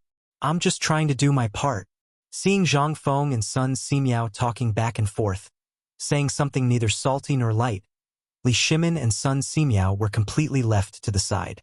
They simply left the room and wandered around the construction site. "Old Wei, look at this thing. It's built so strangely."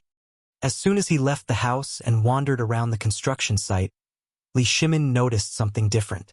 Logically speaking, the renovation of a house was nothing more than an earthen house, a brick house, or a wooden house. Although this was just laying the foundation, it seemed to be different from the house that the two of them understood. Li Shimin couldn't help but beckon Wei Shuyu over. "Let me ask you what's going on?" Of course, Wei Shuyu knew what was going on. She told Li Shimin the whole story. When Li Shimin heard this, he couldn't sit still. He ignored Wei Zhang and hurried into the wooden house. At this time, Zhang Feng and Sun Simiao seemed to be discussing something. Zhang Feng even wrote something and handed it to Sun Simiao. Sun Simiao looked at the piece of paper and didn't say anything. He just left without saying a word. Li Shimin asked curiously, "You can write prescriptions? How is this a prescription? This is just a recipe for ingredients. By the way, Lao Li, how come you have time to come here today?" When Li Shimin heard this, he sighed and said, "I'm here to send you food. Duke Chun learned about your situation and sent you 10,000 dawn of food from Luozhou." I also got more than 10,000 chickens and ducks for you. These were originally from dealing with the locusts last time. Now that I can't keep them alive, I might as well give them all to you. If you like, I'll send you 30,000 pigs in a few days. These pigs are tubos. When Zhang Feng heard this, he couldn't help but be overjoyed. Lao Li, you really are my savior. With this batch of food and chickens and ducks, this problem is solved. Originally, I was worried that there wasn't enough food, so I could only ask the drug god to see if he could get something from this mountain and make a fuss about the porridge. But now, since you have food, I'll forget about my plan for the all-nourishing soup. This was really timely help. If it weren't for the 10,000 dawn of food, Zhang Feng would really go crazy. But now, with so much food all of a sudden, Zhang Feng was naturally overjoyed. However, Li Shimen's mind was full of questions. In the end, he asked the main question, Fengzi, where's Li gone? Why don't I see him? Did he go down the mountain again? No, but that kid disappeared early in the morning. I don't know where he went. When Li Shimen heard this, he was shocked. What happened? Zhang Feng spread his hands. How would I know? When he came back yesterday, he happened to see me cooking chicken. Then he pestered me to call him. Who knows where that kid is now, cooking chicken in some corner. Chapter 587. Li Shimen was angry. Suddenly, a burst of uncontrollable anger surged out of his body. What time was this? This was a time when the entire nation was suffering from hunger. Originally, they thought that the crown prince was actively dealing with this disaster. Moreover, during the morning court yesterday, he was so pleased. But what was the truth? Everyone was trying their best to settle the victims. What about him? What was the crown prince doing? Fengzi, you think about it first. I'll come to you later. I have something to do. Something to do? What's the matter? Zhang Feng was confused. Fine. Initially, he had wanted to ask Old Li to take a look at the blueprint and see what was wrong with it. But now it had run away. And Li Shimen, how could he not run away? He was the crown prince. If Divine Dr. Sun were to see him wandering around here, the doctor would be busy to death. But he was... How could he? Although Li Shimen wasn't afraid, he couldn't stand the rumors. Li Shimen couldn't help but find a kid as soon as he went out. He took out a piece of corn bun and said, Kid, did you see Guzi and the others?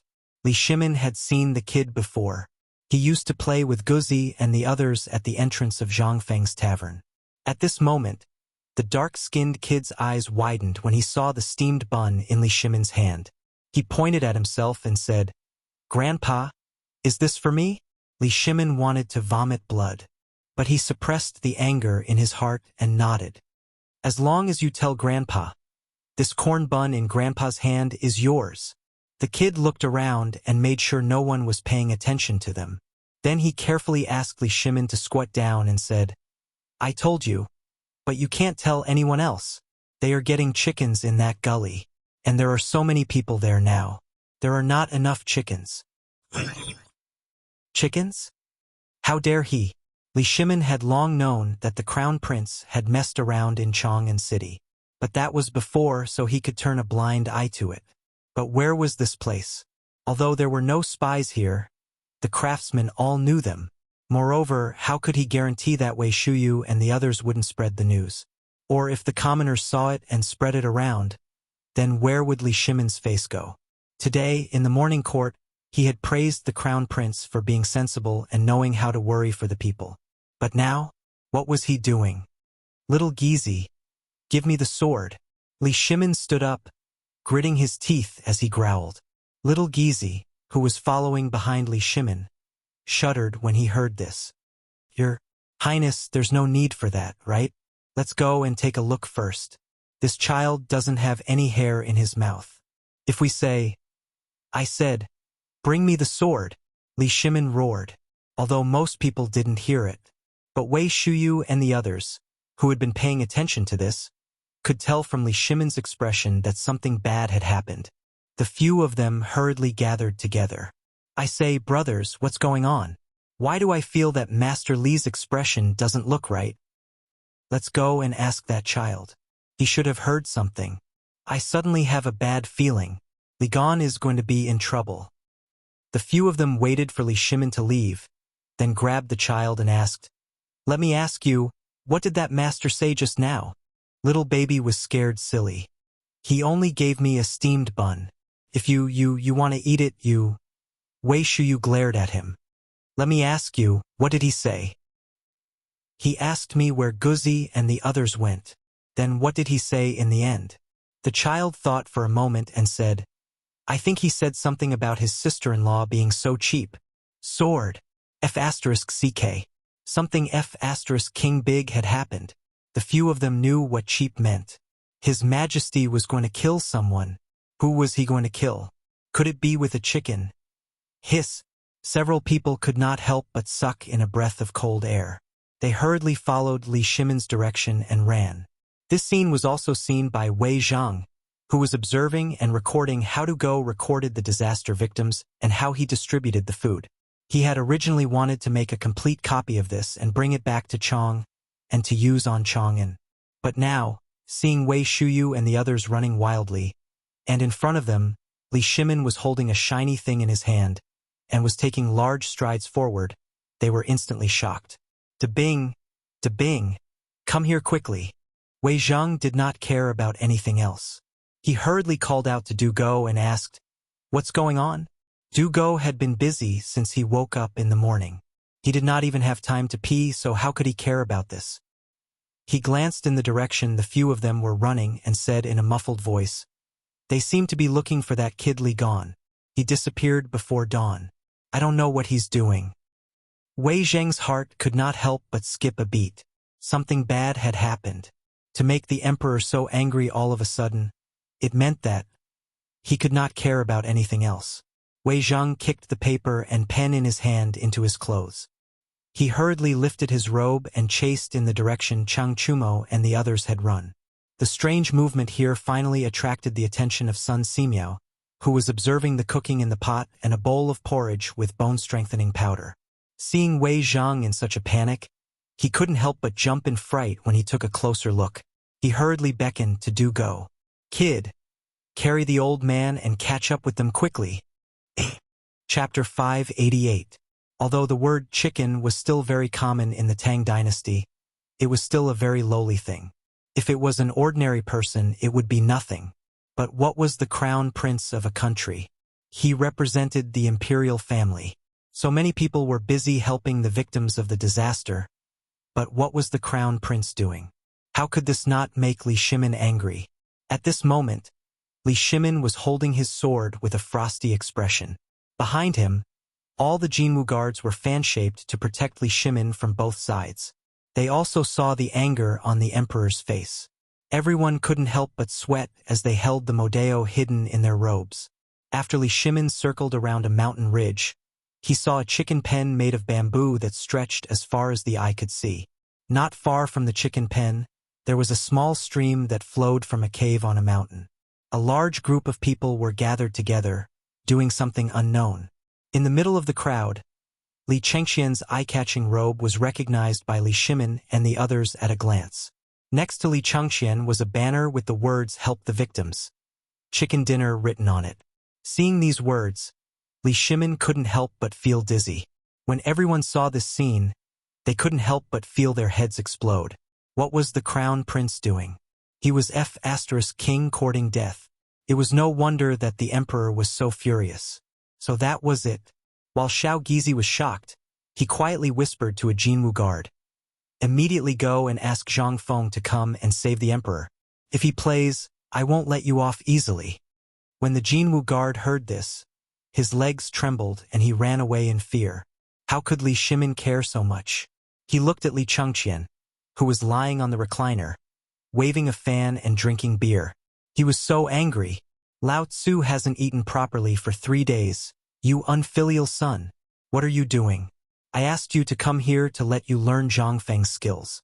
I thought you learned something, but this is what you learned? Unfilial son. Kneel down." Li Shimin finally couldn't hold it in anymore. He shouted angrily, raised his sword, and rushed down. Just as he was instructing Guzi and the others to skillfully pluck the feathers, wash the ducks, and wrap them with banana leaves, he faintly heard a loud roar. At first, he was slightly surprised. However, he didn't think much of it when he heard the noise of Guzi and the others. He thought that it was an auditory hallucination. Anyone would have an auditory hallucination in the midst of the buzzing of these hundreds of people. Juzi, you're mistaken. You have to put the seasoning into the chicken's stomach first. Otherwise, who can eat it if you make it like this? It's tasteless. And you, the few of you, are the eggs cooked like that? It's Juzi and Yu Huang Zhuobang. Just as he was giving instructions to Sun Gozi and the rest of the group, a huge force suddenly smashed onto his head. Li Chengqian's head instantly became dizzy, and he fell heavily onto the ground.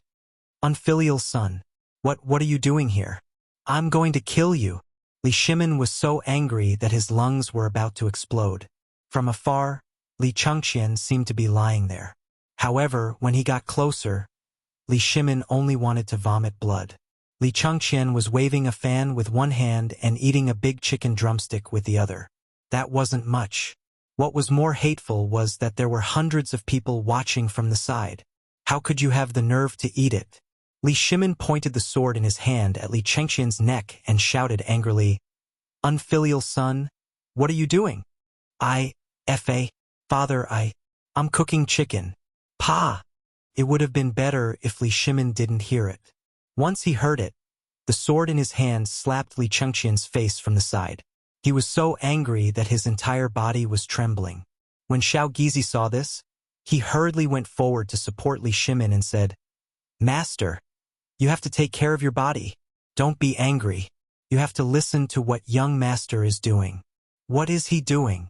Do you think I'm blind and can't see it?" Li Shimin pushed Xiao Gizi away.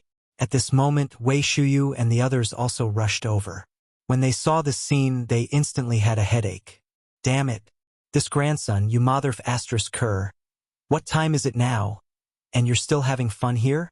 Even if you want to die, don't do it like this. Okay?" They couldn't help but rush forward to mediate the fight. "Master Li, please calm down and listen to what Li Chengqian has to say. Okay?" Li Chengqian hasn't slept during this period because of this matter. He's been dreaming about how to solve the food shortage problem all day long. We can guarantee that. Otherwise, why would we let him slack off today? He hasn't slept for the past few days, so we'll let him take a break today and have a good rest. Calm down first and listen to what he has to say. Plop, plop, plop. At this moment, the commoners who were originally drooling over the roasted chicken and duck all knelt down in unison. Li Shimin was stunned. He raised his sword high and never put it down. Wei Shuyu and the others were also stunned. The two people who had just carried Sun Simiao over were stunned. At this moment, everyone was stunned. They saw the refugees uniformly kowtowing to Li Shimin and saying, "Master, please spare young master."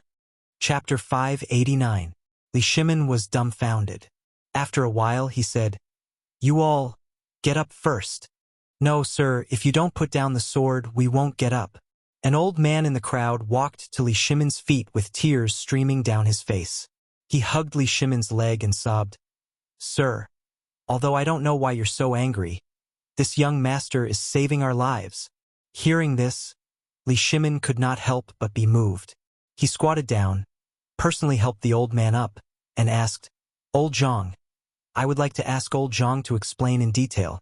Speaking of the family's misfortune, this is my son. Originally, I wanted him to come here." "Sir, you've misunderstood the young master." The old man interrupted Li Shimin and pointed to the group of refugees behind him. "We came here yesterday. When we were looking for a house to build, we met the young master here. At that time, although we ate Prince Zhang's porridge, we haven't eaten for almost 10 days. How could that be enough? So we smelled the aroma and came here. Young master, you've been roasting chicken here since last night. Otherwise, this old man would have to report to the king of hell this morning." Li Shimin looked at Li Chengqian suspiciously. "What's going on?" Li Chengqian didn't dare to lie. He said, "When I returned to the mountain yesterday, I didn't see Fengzi, so I looked around. In the end, I found them roasting chicken here. This chicken is the most delicious chicken I've ever eaten. So I thought that if we don't have food to feed the chickens, a large number of them will starve to death every day. So I thought of using this method to divide the chickens and eat them. So I learned this skill from Zhang Feng and taught it to them. I remembered father's teachings and what Feng Zi said before. Give a man a fish, but don't teach him to fish. That's why I decided to roast the chicken for them to eat, and at the same time I wanted them to learn some skills. Li Shimin finally understood after listening to everyone's explanation. Lao Li, you've wronged Li Gan. At this moment, Zhang Feng slowly squeezed his way through the crowd. When he saw the bloodstain on Li Gan's swollen face, he could not help but pat him on the shoulder. Next time when you do something like this, can't you at least tell me? Must I be tortured? As he spoke, Zhang Feng looked at Li Shimin and said, You too. This is your son after all. How can you bear to hit him? All right. Since you're here, why don't you take a look at your son's chicken? What are you still standing there for? Go get the chicken for your father. Zhang Feng glared at Li Changqian. Li Changqian also came to a sudden realization. At this moment, the crowd burst into laughter. Young master, save the chicken but for me. No, the chicken in that pit has been cooked for a long time. Young master, take the chicken in that pit first. Otherwise, it will be burnt later. Young master, I haven't eaten chicken this morning. This time, save the chicken rack for me. I have to bring it back for my wife to taste. All right. Everyone here today has it. This young master. When Li Changqian heard this, he turned around and wanted to boast that everyone present had it. However, when he saw Zhang Feng and Li Shimin's expressions, he hurriedly shrunk his neck and lowered his head to shout at the two of them. Why are you still standing there? Get the chicken. Several people hurriedly dug out dozens of basin-sized mud lumps from the fire pit. Li Shimin was dumbfounded. Sun Simiao was also dumbfounded. Fengzi, what is this thing? Can it be eaten? Little friend Zhang Feng, what is this thing? Li Shimin and Sun Simiao asked almost at the same time. At this moment, when the refugees saw these mud lumps, their eyes instantly widened. This is beggar's chicken. I made it. Beggar's chicken? Li Shimin and Sun Simiao looked at each other, their faces full of question marks. Beggar's chicken? The crown prince was actually making beggar's chicken? What kind of scandal was this? Just when Li Shimin was about to get angry, Zhang Feng slapped his forehead and explained. Well, what I mean is that the method of making this thing is so simple that even beggars can make it. And as you can see, this thing doesn't need a stove. Can be made with local materials. It's a must-have for home travel. In his early years, Li Shimin often fought in the north and south. Basically, food was roasted on a fire or stewed in a pot. When had he ever seen something like this? Not to mention Sun Simiao. After entering the deep mountains and forests, he basically ate one meal after another. When there was food, he would either eat it raw or roast it on a fire. When had he ever seen such a cooking method? One was the emperor and the other was the drug god. Not to mention that they had eaten all the delicacies in the world, they had eaten most of them. It was just that they had never seen cooking without rice. The two of them couldn't help but lick their lips when they saw Li Changqian personally knock open the mud lumps and reveal the yellow chicken buttocks. After all, their stomachs had been filled with gruel for the past few days. Now that they saw such a magical thing, how could they bear it? Li Changqian found 2 banana leaves for the 2 chickens and handed them to Li Shimin and Sun Simiao. Godly doctor, father, please taste this chicken. Chapter 590. Only then did Li Shimin notice that Li Changqian's face was full of traces of being drowned. Even the hair on his forehead had been burned by the fire. Li Shimin didn't take the chicken. Instead, he helped Li Changqian brush his hair before taking the chicken. He laughed and said, Good. I'll also try the chicken you made. I'd like to see how much of Feng Zi's teachings you've inherited. Zhang Feng couldn't help but roll his eyes. Lao Li, that's not right. What do you mean by that? You seem to be saying that your son is here to steal my teachings? Feng Zi, what are you talking about? Come, eat chicken. Come, this tastes great. I left it especially for you. When Chang Chumo saw that Zhang Feng was about to argue with Li Shimin, he hooked his arm around Zhang Feng's neck and bent Zhang Feng's waist. Chang Chumo was already a little shorter than Zhang Feng. With this, Zhang Feng almost couldn't breathe. Zhang Feng finally caught his breath. When he saw the chicken but right next to his mouth, all the hair on his body stood on end. No, no, no. I don't have the fortune to enjoy such a delicacy. If you like it, you can have it, you can have it. When Cheng Chumo heard this, his eyes lit up. Just like that, under Zhang Feng's shocked gaze, he threw the chicken but into his mouth and chewed it deliciously. However, other than the yellow grease at the corner of his mouth, Zhang Feng almost threw up his dinner from last night. He hurriedly squatted beside Sun Simiao for protection. Sun Simiao ate very slowly at first. He tore off a piece of chicken breast and handed the rest of the meat to the old man who had just knelt at Li Shimin's feet. The old man was so touched that he thanked Sun Simiao profusely. Don't be like this. I feel guilty. Sun Simiao patted the old man's shoulder and pulled him to sit down. He took the wine gourd from his waist and shared it with the old man. Old man, where are you from? This old man is from Lantian. Oh, Sun Simiao nodded. Old man Lantian has been there before. That place is indeed very rich. Sigh. It's all because of these locusts. The old man could not help but sigh. Isn't that so? If it wasn't for that divine Dr. Sun using that magical herb to smoke the grasshopper to death, and then using the grasshopper to make it into an edible item for us to sell for a little money, this old man reckons that I would have starved to death long ago. Sun Simiao was stunned. He glanced at Li Shimin. Then he looked at Zhang Feng. He couldn't help but be enlightened. He had heard from Li Shimin about what Zhang Feng had done before. This kid didn't want to be famous, so he made such a fuss. But now that the medicine was born, he had to have a good reason. Thus, the emperor used his given name. He didn't know what was going on before, but last night, after a long talk with Li Shimin, he knew the truth.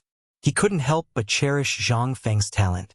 But at this time, the chicken he was eating was no longer delicious. He sighed and said, Old man, you're wrong. That medicinal herb was not made by divine Dr. Sun at all.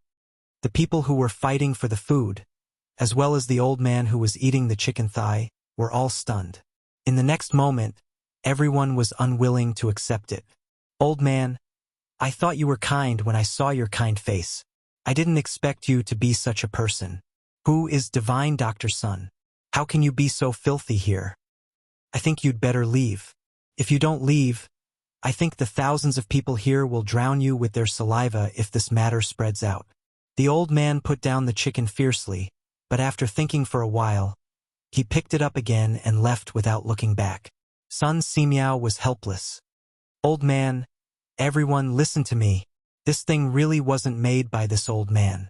Although this old man is well versed in medical books, this old man only understood the principle of such a magical thing after seeing this medicinal herb. You've got it wrong. This thing was made by this young friend, and the locusts and the fine salt you eat were also made by him. Li Shimin was helpless. He didn't expect things to be like this. But now that he thought about it, if this matter was spread out through the mouth of the divine doctor, it would definitely bring unexpected benefits to Zhang Feng. The people's hearts. At this time, the people were still a little confused. They looked at Sun Simiao and then at Zhang Feng. Suddenly, someone seemed to realize something. He looked at Sun Simiao and asked in a trembling voice, May I ask if you are Mr. Sun Simiao, the divine doctor? Sun Simiao sighed. I don't deserve the title of divine doctor. However, this old man's name is Sun Simiao, and his surname has never changed. Hearing that, everyone was shocked. They hurriedly knelt down. At this time, Sun Simiao laughed and said, Get up, all of you. You don't have to do this. I'm just a doctor. You should thank my young friend Zhang Feng. If it weren't for him, who would know what would happen today? The people looked at Zhang Feng and then at Sun Simiao. They didn't know whether Sun Simiao was telling the truth or not. But when they thought that Zhang Feng could take out tens of thousands of grains to help them for free, and also get the emperor's imperial edict to run a school here, they couldn't help but be shocked. Could it be? Was this really made by Zhang Feng? At the thought of this, the people fell to their knees again to thank Zhang Feng. Li Shimin looked at everything in front of him while eating the chicken. He patted Li Chengqian on the shoulder and said, This chicken is so delicious. Chapter 591. Li Shimin was in a good mood. Especially during this period of time, this was the best time. Not only did he see the hard work of Li Chengqian and the rest of the next generation, but he also saw the true power of Zhang Feng.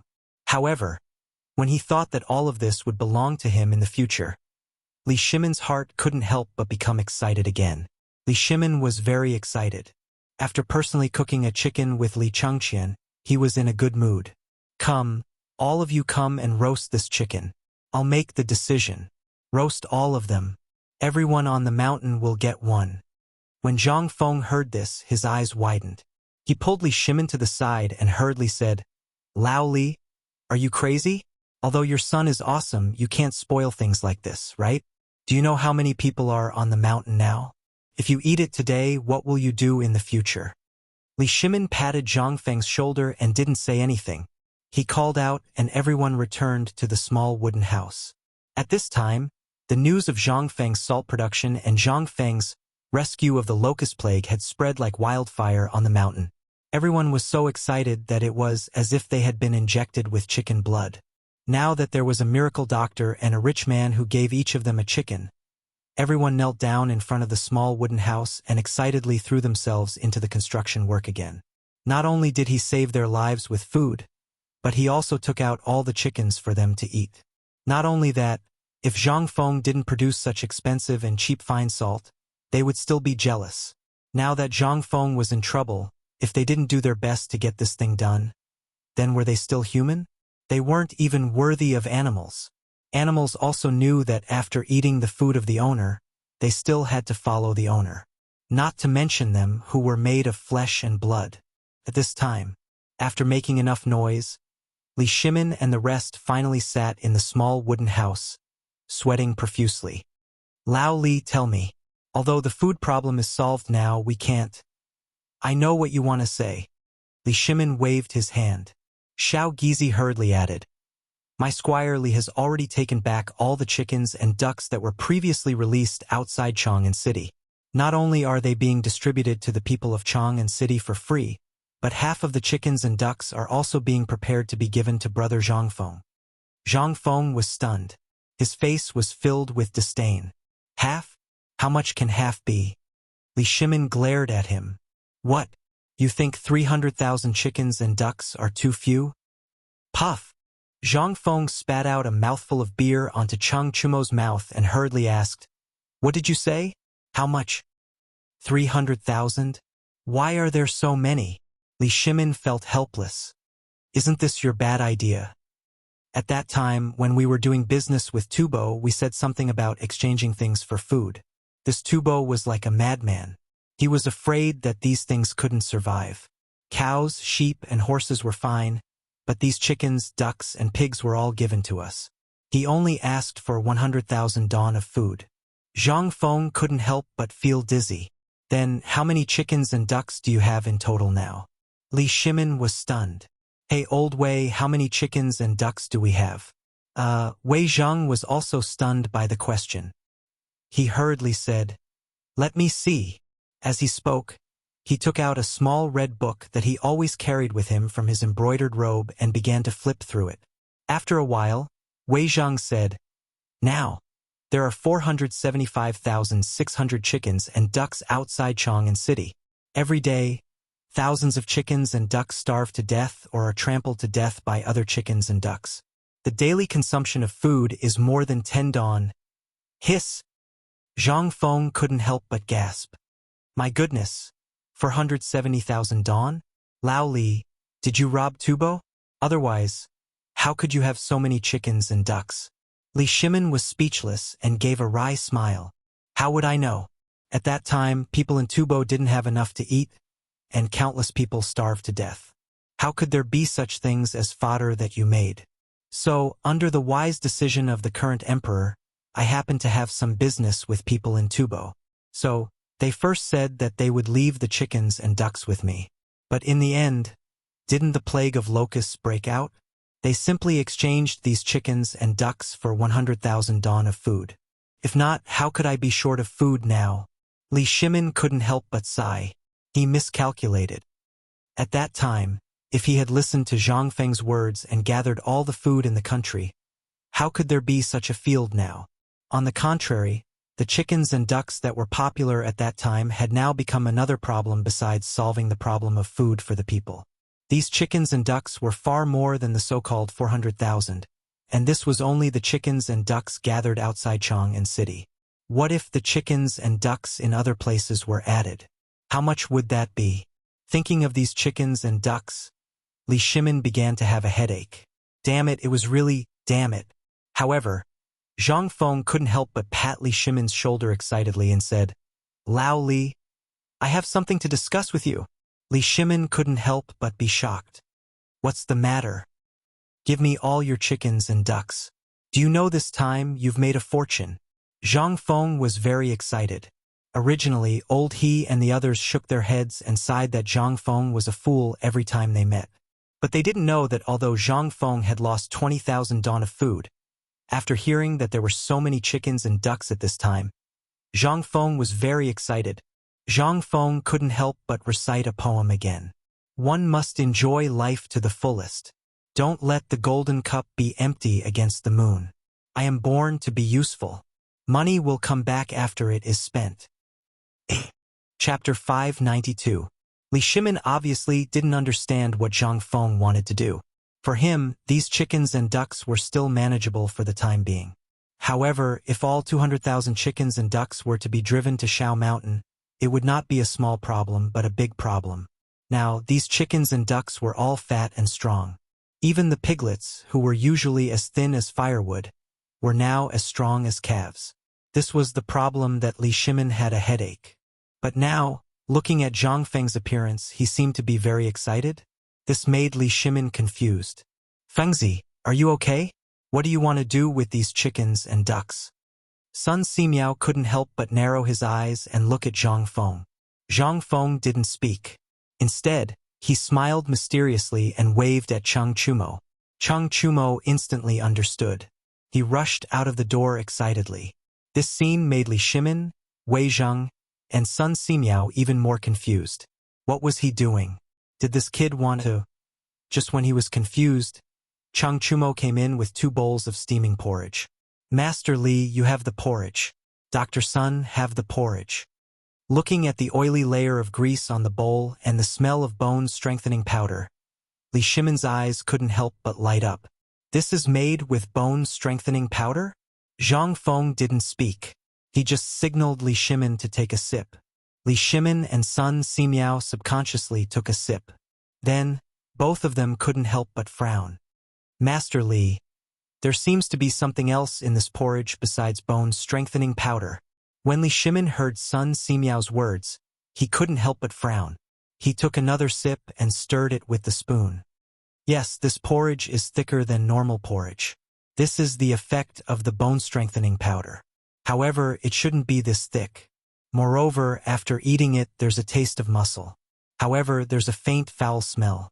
However, after being mixed with pepper, the foul smell has been reduced, but it has become another exquisite taste." "That's right," said Zhang Lixing. "That's right." Sun Simiao nodded. This old man also tasted a few medicinal herbs in this kanji. Li Shimin's eyes lit up. "Speak your mind." Sun Simiao slowly drank the porridge bit by bit. He couldn't help but finish the entire bowl of porridge. Then he closed his eyes and savored the taste for a long time. Occasionally, he would pick up the bowl and sniff it. "This seems to have added star anise, cinnamon, and bay leaf. Am I right?" Sun Simiao asked as he looked at Zhang Feng with a burning gaze. Zhang Feng could not help but give him a thumbs up. "Dr. Sun is indeed Dr. Sunday. You can taste the essence in a bowl of porridge." "That's right. In this porridge, not only did I add muscle, but I also added pork and bone-strengthening powder." "Lao Li, do you still remember what I said before? These chickens, ducks, and pigs are good stuff. Even if this locust plague is over, these things will still make us rich. Do you still remember?" Li Shimin nodded. Zhang Feng had said that before, but now, other than eggs, who would be willing to eat chicken? Even if those people were willing to eat it, although the chicken was good, they only had so little money. It wasn't even enough to buy food. Who would buy chicken with that money? There was nothing to feed their own chickens. Who would buy chickens if they ate them? Wouldn't that be a fool? However, this was what he thought at that time. Now, Li Shimin picked up the bowl in shock and tasted it again carefully. He couldn't help but be a little shocked. At this moment, Sun Simiao couldn't help but laugh. Wonderful, wonderful. Little friend, this old man has learned a lot today. This bone-strengthening powder and fried locusts, there is no need to talk about them. Although this old man doesn't know the essence, this old man has drunk that thing before.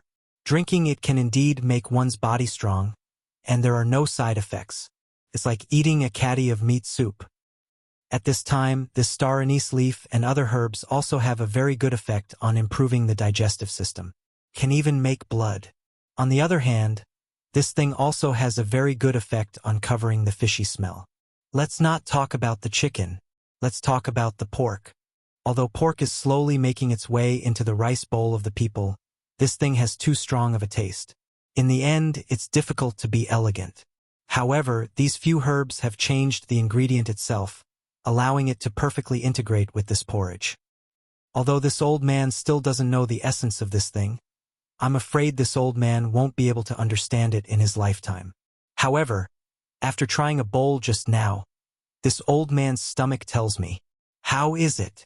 Li Shimin, Wei Zheng, and the others asked eagerly. Sun Simiao thought for a moment and said, if this old man's guess is right, this bowl of porridge is worth more than 10 copper coins. What? Li Shimin couldn't help but jump in fright.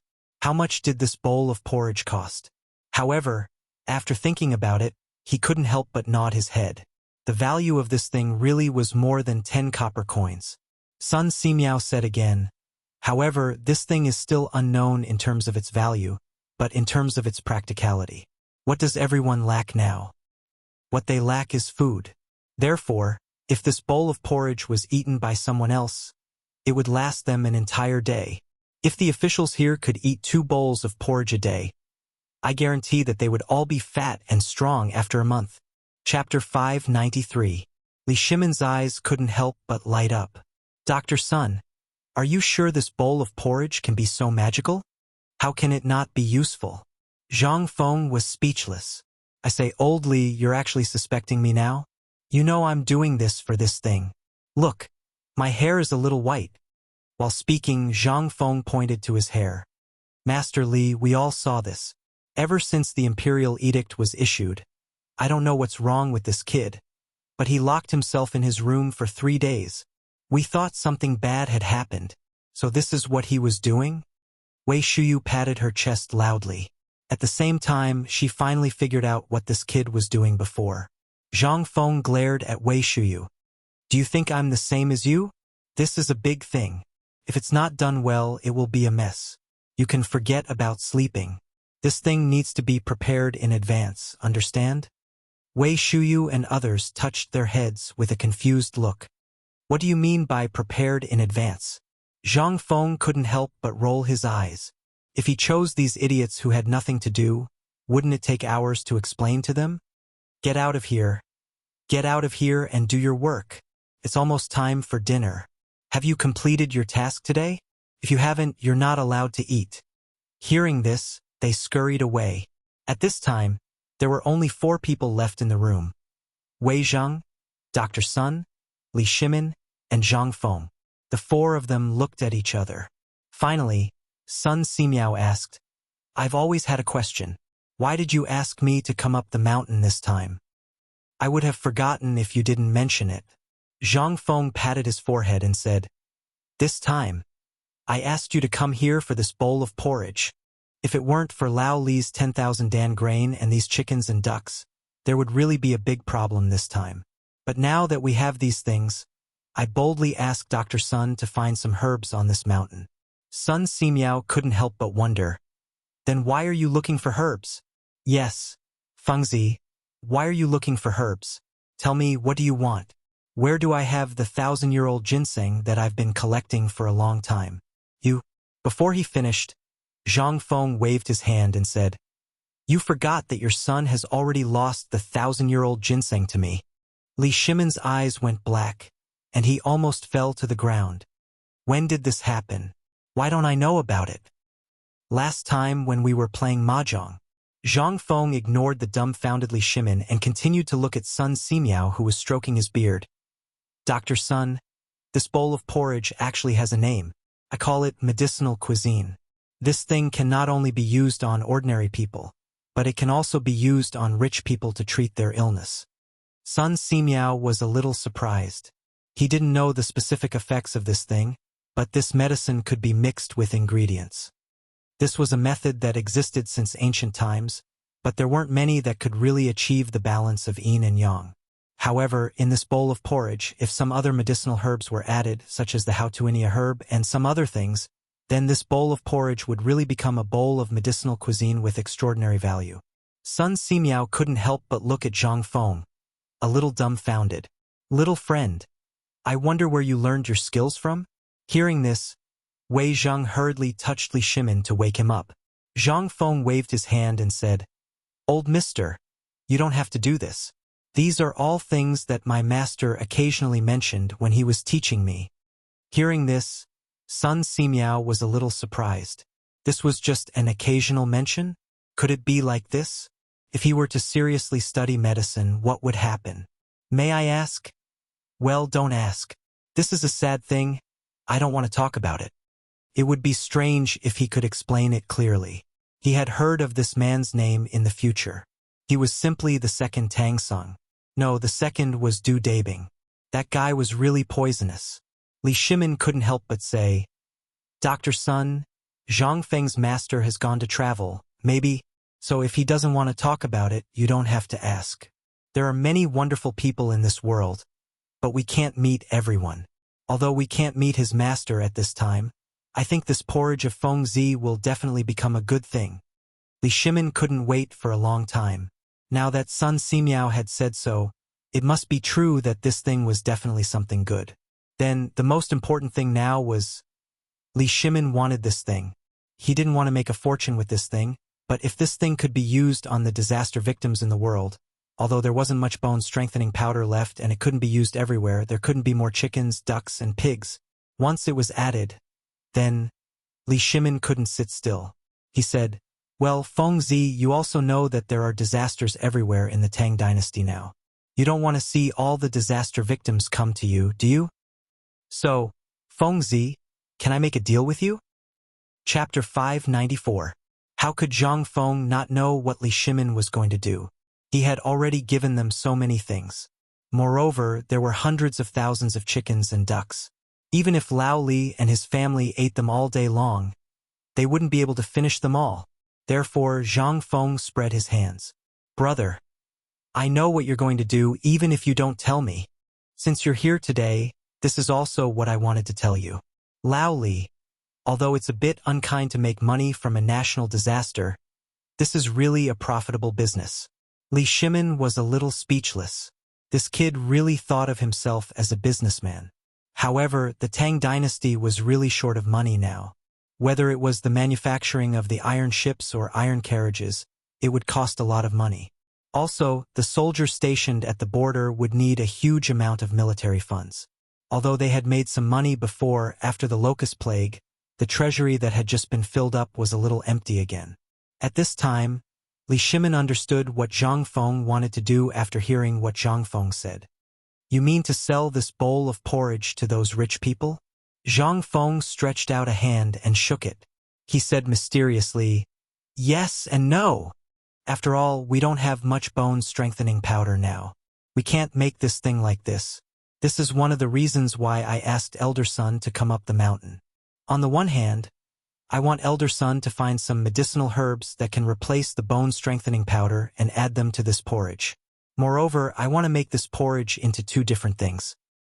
One is the kind that doesn't add the bone-strengthening powder and can fill the stomach, but the improvement of the physique is minimal.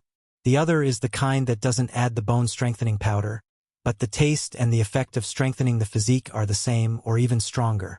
What Zhang Feng wanted to do this time was actually a distribution model, which meant that he wanted to divide the same thing into 3, 6, and 9 grades. Although there was no hierarchy to this thing, and it was something that those unscrupulous merchants had originally divided for the sake of profit, he was now a merchant. Moreover, this great Tang wasn't like the modern world where everyone was equal. If this thing was really made into something like fine salt, then it would truly be a mess.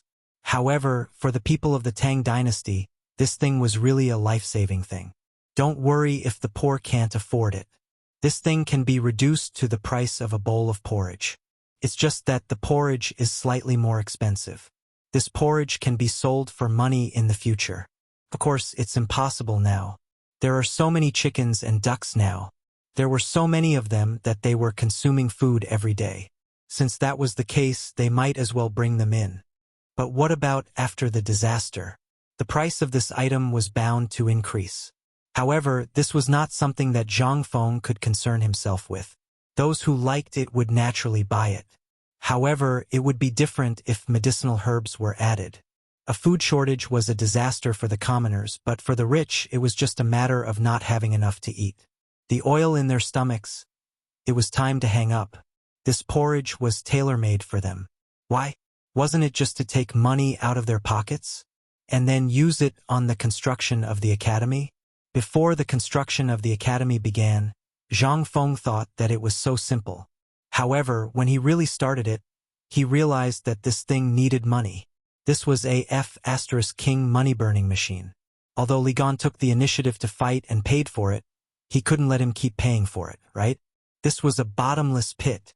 Even if he sold all of Lao Li's property, it wouldn't be enough. However, at this time, everything depended on Sun Simiao. No matter how well he said it, if Dr. Sun couldn't figure out this thing, it would be useless. Sun Simiao frowned. His slightly pale fingers stroked his beard again and again. After a while, he said, "Little friend Zhang, although this old man doesn't agree with your business, I can understand that you are a guest because of the construction of the academy." Hearing this, Zhang Feng couldn't help but sigh loudly. "Oh, elder son knows me well. In this 50,000 mu of land, which part of it doesn't need money? Cultivation requires money. At this time, everyone needs money to eat. Moreover, you also know that this school doesn't charge a single cent. Tell me, where do you think I'll get the money from? Isn't it just to earn a little money from these things to make my academy better? When the time comes, it can also let the people of the world do what they want." Zhang Feng said bitterly. Sun Simiao couldn't help but be moved by how difficult and costly the construction was. "Little friend Zhang Feng, this old man has never admired any young man in his life. When I first saw you, I also felt that you were an extraordinary young man. However, from the time I came to the mountain until now, what have I seen? You are a person who is truly seeking the welfare of the people of the Tang dynasty. If this old man can help you at this time, it is equivalent to helping the poor people of the world. Don't worry about this matter. This old man has already known it. However, this old man has a doubt in his heart. Little friend, please explain it to me." Seeing that the biggest problem had been solved, Zhang Feng couldn't help but feel relieved. "Elder son, please tell me. I will definitely tell you everything I know." "Then why did you choose pork and not other things?" "It's cheap." Li Shimin was stunned.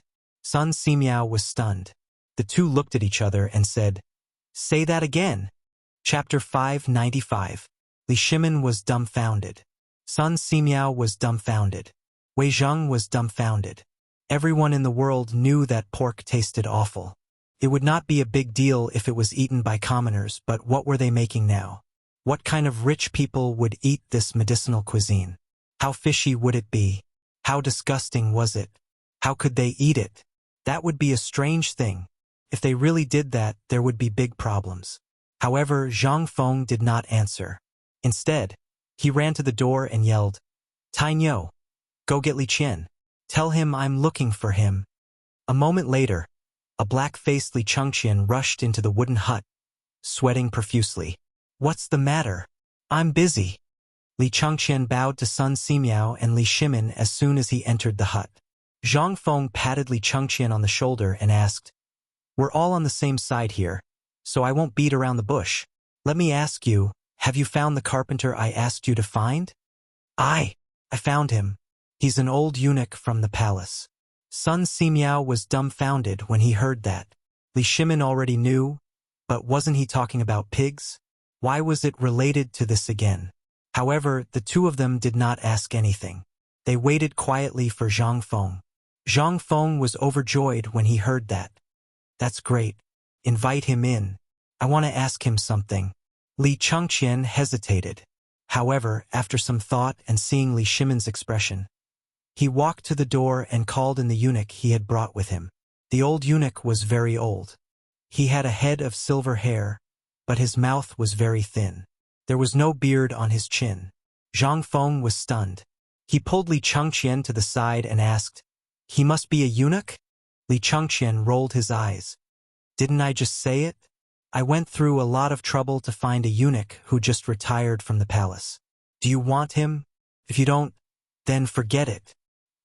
He always felt that this matter was a little awkward, and he unconsciously felt a chill in his crotch.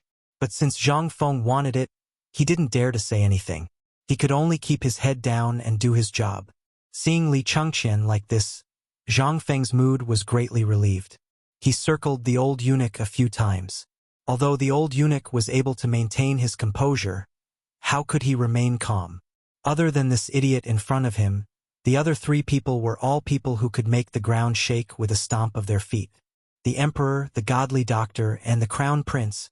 He could not afford to offend any of them. If it weren't for eunuch Xiao Gizi's constant reminders, he would probably have knelt down by now. At this moment, he could only grin with a smile that was uglier than crying and bow his body as he stood. After Zhang Feng finished looking around, the old eunuch said, "Greetings, Prince Zhang. Greetings to Master Li, young Master Li, and Dr. Sun." Sun Simiao rolled his eyes, looked at Li Shimon, and then looked at Zhang Feng playfully. Zhang Feng didn't care about the red tape and said, "Let me ask you something, old man." Seeing that the old eunuch's expression wasn't good, he hurriedly changed his words and said, "Old eunuch, let me ask you something. Please tell me honestly, okay? Of course, if this is your privacy, just pretend that I didn't say anything." How could the old eunuch not agree? He hurriedly said, "Prince Zhang, please ask. It's my honor to leave my body behind to do something for Prince Zhang." "Good." Zhang Feng patted the old eunuch's shoulder and said, "Since old eunuch said so, then if I, Zhang Feng, treat you unfairly in the future, then I'm worse than a pig or a dog." The old eunuch was shocked when he heard this. Zhang Feng said, "Don't be like that. What I asked may be a secret to you and the palace. Are you sure you can say this? Can he not say it? If he doesn't say it, he'll die." The old eunuch was about to cry. He suddenly felt that this grandson was even more long-winded than the monks in the temple. If you have something to say, would it kill you to say it all in one breath? But he didn't dare to say anything. He was afraid. He was afraid that he wouldn't live past tomorrow. He could only take a deep breath and say, "Prince Zhang, please ask." After Zhang Feng was sure that the old eunuch wouldn't do anything, he carefully asked, "Let me ask you, how many years have you been a blacksmith in the palace? Or should I say, how many people have handled your work? Of course, I'm not doubting your craftsmanship. It's just that this matter needs to be confirmed. Otherwise, you can't be the slightest bit careless. Otherwise, many lives will be lost. If things go wrong, we might all be finished." When Zhang Feng said this, Li Chengqian's expression suddenly changed. He instantly bent over and his legs trembled. Son of a bitch. This grandson, he can't really be thinking of doing that, right? F***ck Lao Tzu is the crown prince. This he wanted to cry. However, it wasn't just him. At this time, Li Shimon and Wei Zheng's expressions changed. Sun Simiao's expression changed meaningfully. What is this kid trying to do? Is he really thinking of? However, at this time the emperor didn't say anything, so he didn't interrupt. He roughly guessed why Zhang Feng called him here. There was one thing he couldn't figure out. It was just to go to school. Was there a need to be a blacksmith? What is he trying to do? Chapter 596. However, Sun Simiao didn't care about that because the emperor didn't say anything. After all, his son was trembling in fear. Zhang Feng did not notice this, but the old eunuch was already trembling all over. His originally pale face was now a little green. Not only that, The sweat on his face was like beans, falling down with a shwa shwa shwa sound. He could already see death waving at him. However, the emperor didn't say anything. He didn't dare. He could only brace himself and stand there. "Hey, eunuch, you have to tell me in detail." The old eunuch's voice was trembling badly, but seeing that the emperor nodded calmly, he could only brace himself and say, "Then, I've been in the palace for dozens of years. The palace calls this cleaning the body, also known as Sun Jian. I started doing this 30 years ago." Zhang Feng's eyes lit up when he heard that. He looked at the old eunuch as if he was looking at a treasure and hurriedly helped him sit down. He even sat next to Wei Zheng. How could the old eunuch dare to sit down? He sat down. He was pushed down by Zhang Feng and stood up again. He didn't sit down until Li Chengqian asked him to. Treasure. This was a treasure. 30 years of experience. It seemed that he couldn't be wrong. Zhang Feng rubbed his hands and squatted next to the old eunuch. Behind him, Li Chengqian was about to explode. He looked at Li Shimin with pleading eyes, but Li Shimin didn't even bother to look at him. Li Chengqian realized that it was going to be a tragedy. However, he couldn't do anything now. He could only brace himself and stand there. "Fine, fine. I won't be alone when the time comes. I'd like to see what he's going to do." Zhang Feng asked excitedly while Li Chengqian was in a mess. "Eunuch, may I ask how it is? Does that person feel pain? Do you usually use mephisin? After using it, do your wounds fester a lot?" Not only the old eunuch, but even Li Shimin's expression changed. What was this kid trying to do? However, Li Shimin didn't interrupt Zhang Feng for the time being before he got the results. He always felt that this kid was going to do something big. As for what it was, Li Shimin didn't know yet, but that was the nature of this kid. In the end, Li Shimin could only wait. How could the old eunuch dare to say a word? His entire body was shaking, and his head felt like it was being pounded by a heavy hammer. What is this? This was an insult to him. If it was anyone else who dared to ask such a question, he would definitely pick up a knife and fight them to the death. What is this? This was their last shred of dignity. It was also the pain hidden in the bottom of his heart. Who didn't want to be a man? But because of many things, they had no choice but to become eunuchs. What are you doing now? This was exposing his scars. But what could he do? He could only say in a muffled voice, "Before I use the knife, I will make the person drunk. Then, I only need to use a knife to clean up the wound. As for the wound, a handful of lime powder and a few days of wormwood. Basically, the person can walk." The old eunuch's words were very awkward. At this time, everyone in the room, except for Zhang Feng, felt a chill in their crotch and sat up unnaturally. "Fengzi, what are you trying to do? Say it clearly." Li Chengqian finally couldn't take it anymore. Zhang Feng waved his hand, indicating for Li Chengqian to stop talking. Then he said, "Then eunuch, does it hurt? Will it have any effect on the aftermath?" The old eunuch wanted to hit someone. The hand hidden in the embroidered robe clenched into a fist, but he didn't dare to. The emperor was here. In the end, the old eunuch resigned himself to fate. He closed his eyes and said, "It hurts. It hurts a lot. That is the last feeling a man will have. It won't hurt after a year, but it will still hurt every time it rains. Prince Zhang should know that place very well." The old eunuch threw caution to the wind. What the hell, what could it be?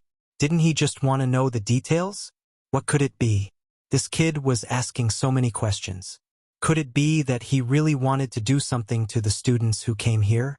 At the thought of being able to do something to those students, the old eunuch felt a wave of pleasure. There was no other reason. Perhaps this was a kind of psychological distortion, but there was no other way. If he was invited here, then it definitely wouldn't be to ask if it hurt. Moreover, although Zhang Feng was known by very few people in the palace, an old man like him would still know a little. At this time, after hearing Zhang Feng's detailed questions, he suddenly couldn't understand Zhang Feng. Logically speaking, Zhang Feng was such a genius, but how could he be so concerned about these things? Not only did the emperor and the crown prince come, but he even invited the godly Dr. Sun Simiao. What did this mean? This meant that something big was going to happen. The old eunuch didn't know what exactly it was, but it definitely had something to do with his old profession. At this time, Li Chengxian finally couldn't sit still. He immediately went berserk. That Fengzi, it's time to eat. I'm gonna help Dabing and the rest. I'm leaving. Zhang Feng was stunned and hurriedly waved his hand. Where are you going? Wait. I still have something important to say. Scram. Lao Tzu quit. Chapter 597. Faced with Li Chengxian's inexplicable words, Zhang Feng was completely dumbfounded. He scratched his head and asked, Lao Li, what's wrong with your son? Well, Li Shimon's face stiffened. Did you want to do something to him just now? Zhang Feng was also dumbfounded. He asked with a face full of question marks. What? A blacksmith. Did you find a blacksmith for him? Li Shimon didn't want to say it, but he couldn't help it. That was not only his son, but also the crown prince of the Tang dynasty. He was also the face of the Tang dynasty. If people knew what happened today, wouldn't they laugh to death? Let's not talk about anything else. Just talk about this now. Do you really not understand? Alas, Li Shimon heaved a heavy sigh. Fengzi, just say it directly. What do you want to do? Don't you feel scared by what you're saying?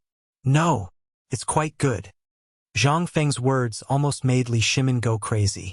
It's quite good? How is it good? It's so scary. Li Shimon was speechless. Fengzi, you're asking so many questions. What does it have to do with the famine? I think it has nothing to do with it at all. Let's talk about your porridge now. I think it's still possible. Zhang Feng spread his hands. I'm talking about the porridge now. And it's the most important thing of the porridge, pork. Pork? You can talk about pork if you want, but why are you talking about blacksmiths? And you're talking about eunuchs. How are you talking about pork? Li Shimon couldn't help but go crazy. Fengzi, speak properly. Oh, look at you. Don't you have any patience? I, Zhang Feng, can guarantee that you'll be so excited that you'll jump up and down. Do you believe it? And this eunuch, although I know you feel uncomfortable now, you have to know that in the future, although you can't be compared to those dukes, at least you'll be richer than those businessmen. Do you believe it? What's this? This is a big deal falling from the sky. Speak properly. Li Shimon's face was as black as the bottom of a pot. Sun Simiao also couldn't listen to him. This guy looked okay, but why was his mouth full of the stench of money? Young friend, you've fallen behind. Although you're doing business for the sake of the academy, you can't be so full of the stench of money, right? Tell me first, how are you going to make this porridge? Sun Simiao was very tactful. This was the first time in his life that he was sitting on a cold bench after being here for half a day. Wherever he went, wasn't he treated as an honored guest? But here, he felt that he was superfluous. Zhang Feng also noticed Sun Simiao's impatience. So he said, Elder son, please calm down. I'm being rude, but don't worry. Wait, I really have something important to discuss with you. Zhang Feng got up, took a sip of tea and said, Everyone, I know that I've made you feel uncomfortable, but this is really a big deal for me. You all know that pork is smelly and smelly now. There are very few people who raise it, let alone eat it. Only those who are really poor and can't afford mutton will eat some pork. But do you know that the cost of pork is the cheapest and its nutritional value? Forget it, you don't know about its nutritional value. Let's talk about its effect. This thing is better than mutton. If you eat too much mutton, you'll feel dry and hot, and it'll be easy to get heaty. But pork is different. Pork not only calms one's qi and blood, but also prevents one from getting heaty. If you're injured, you only need to drink a bowl of meat soup every day. Under the condition that you don't get heaty, you can... Zhang Feng blew on the pork with great gusto. But let alone Li Shimon, even Sun Simiao was a little confused. What was all this? However, he agreed with Zhang Feng on one point. That was, mutton was hot and it was easy to get heaty, so it wasn't good to eat too much. But what did this have to do with craftsmen? Just now, he thought a little about the purpose of Zhang Feng calling him here, but now it seemed that this still didn't seem right. After Zhang Feng finished speaking, Sun Simiao said, Little friend Zhang Feng, this pork of yours is so good that even this old man wants to eat it. But this still can't make it presentable.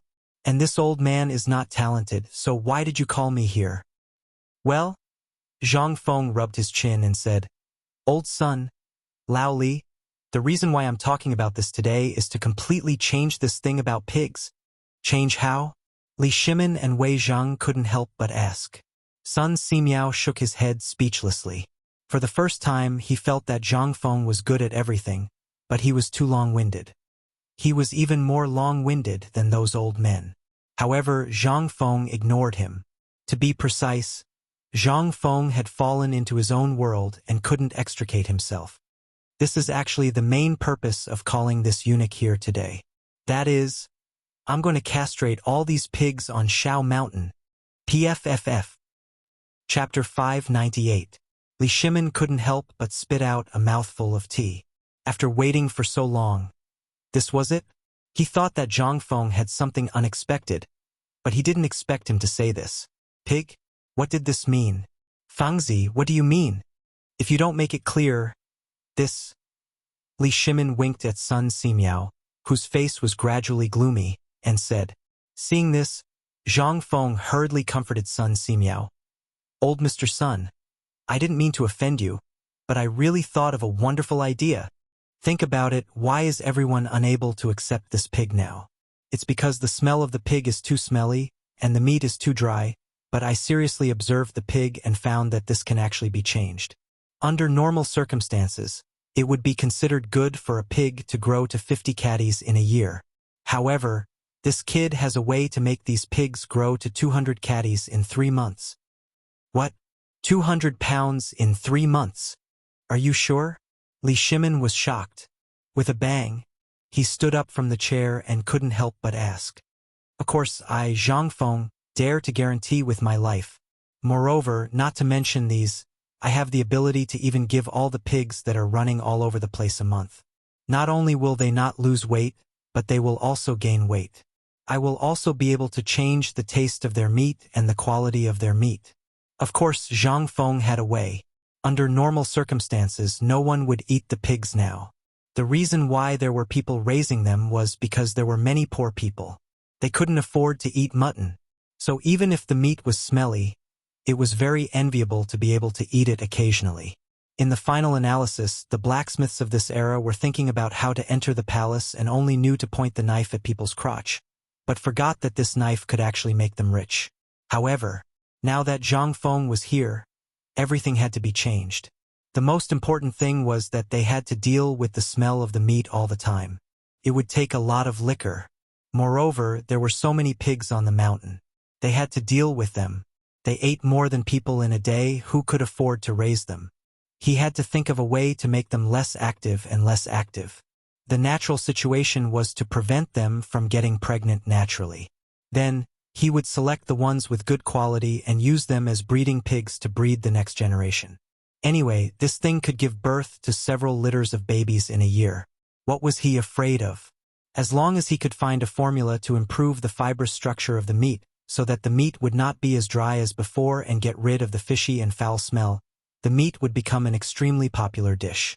Think about how delicious dompa pork, red braised pork, how famous it was. However, it was a pity that in this era where people only knew how to stew in a pot, this kind of delicacy was actually on the verge of extinction. If it were not for the plague of locusts this time, coupled with the fact that the Tibetans despised this thing, would he have been able to pick up such a great treasure? At this time, the old eunuch's face finally looked better. Li Shimin, however, was unable to extricate himself from the shock of being able to increase his weight to 200 kilograms in 3 months. If it could really be done, wouldn't it really work? This kid was able to handle the pork without the slightest fishy smell before. Then, with this live pig and Sun Simiao here, how could he not handle it? Otherwise, he wouldn't say it here. This kid was not a boastful person. Fengzi, are you sure that with Dr. Sun's cooperation, these pigs can get rid of the foul and fishy smell without losing any weight after being embalmed? Yes. It depends on whether Dr. Sun can find a few kinds of herbs that can get rid of the smell. I only know a kind of thing called kudzu vine. As for the others, I don't know. Sun Simiao was silent. Before, the development of the diet was actually secondary. This kid was really a thief. Digging a hole here. This pork was to be added to the diet. If the smell was too strong, how could it give people a good taste?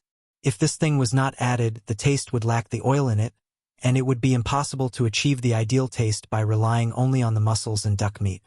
Although Sun Simiao had been studying herbs all his life, he still had some research on which livestock and animals could be treated, and which diseases could not be eaten. Therefore, when Zhang Feng said that he wanted to improve the smell of the pigs, he thought of this point. This wasn't impossible, it was just that no one had thought of it before. The meat was too smelly, mainly because the pig's estrus period was short. If it was completely castrated, with some herbs to promote blood circulation, it was really possible to achieve this point. Not to mention this, if the hundreds of thousands of pigs and the animals raised by the people were completely improved, it would definitely become another way for the people to make a living. After thinking for a long time, Sun Simiao finally nodded. Although this old man is a little disgusted, I also want to see the magical method of our young friend Zhang Feng. This old man will take this job. Chapter 599. After Sun Simiao agreed. Only then did Zhang Feng's heart fall back into his chest. This time, the big problem was completely solved. Now only the old eunuch was left. It was up to him whether he was willing to transfer the knife he had held for 30 years from a human to a pig. Zhang Feng couldn't help but turn around and look at the old eunuch. "Eunuch, may I know if you—" The old eunuch hurriedly stood up. "Prince Zhang, please speak."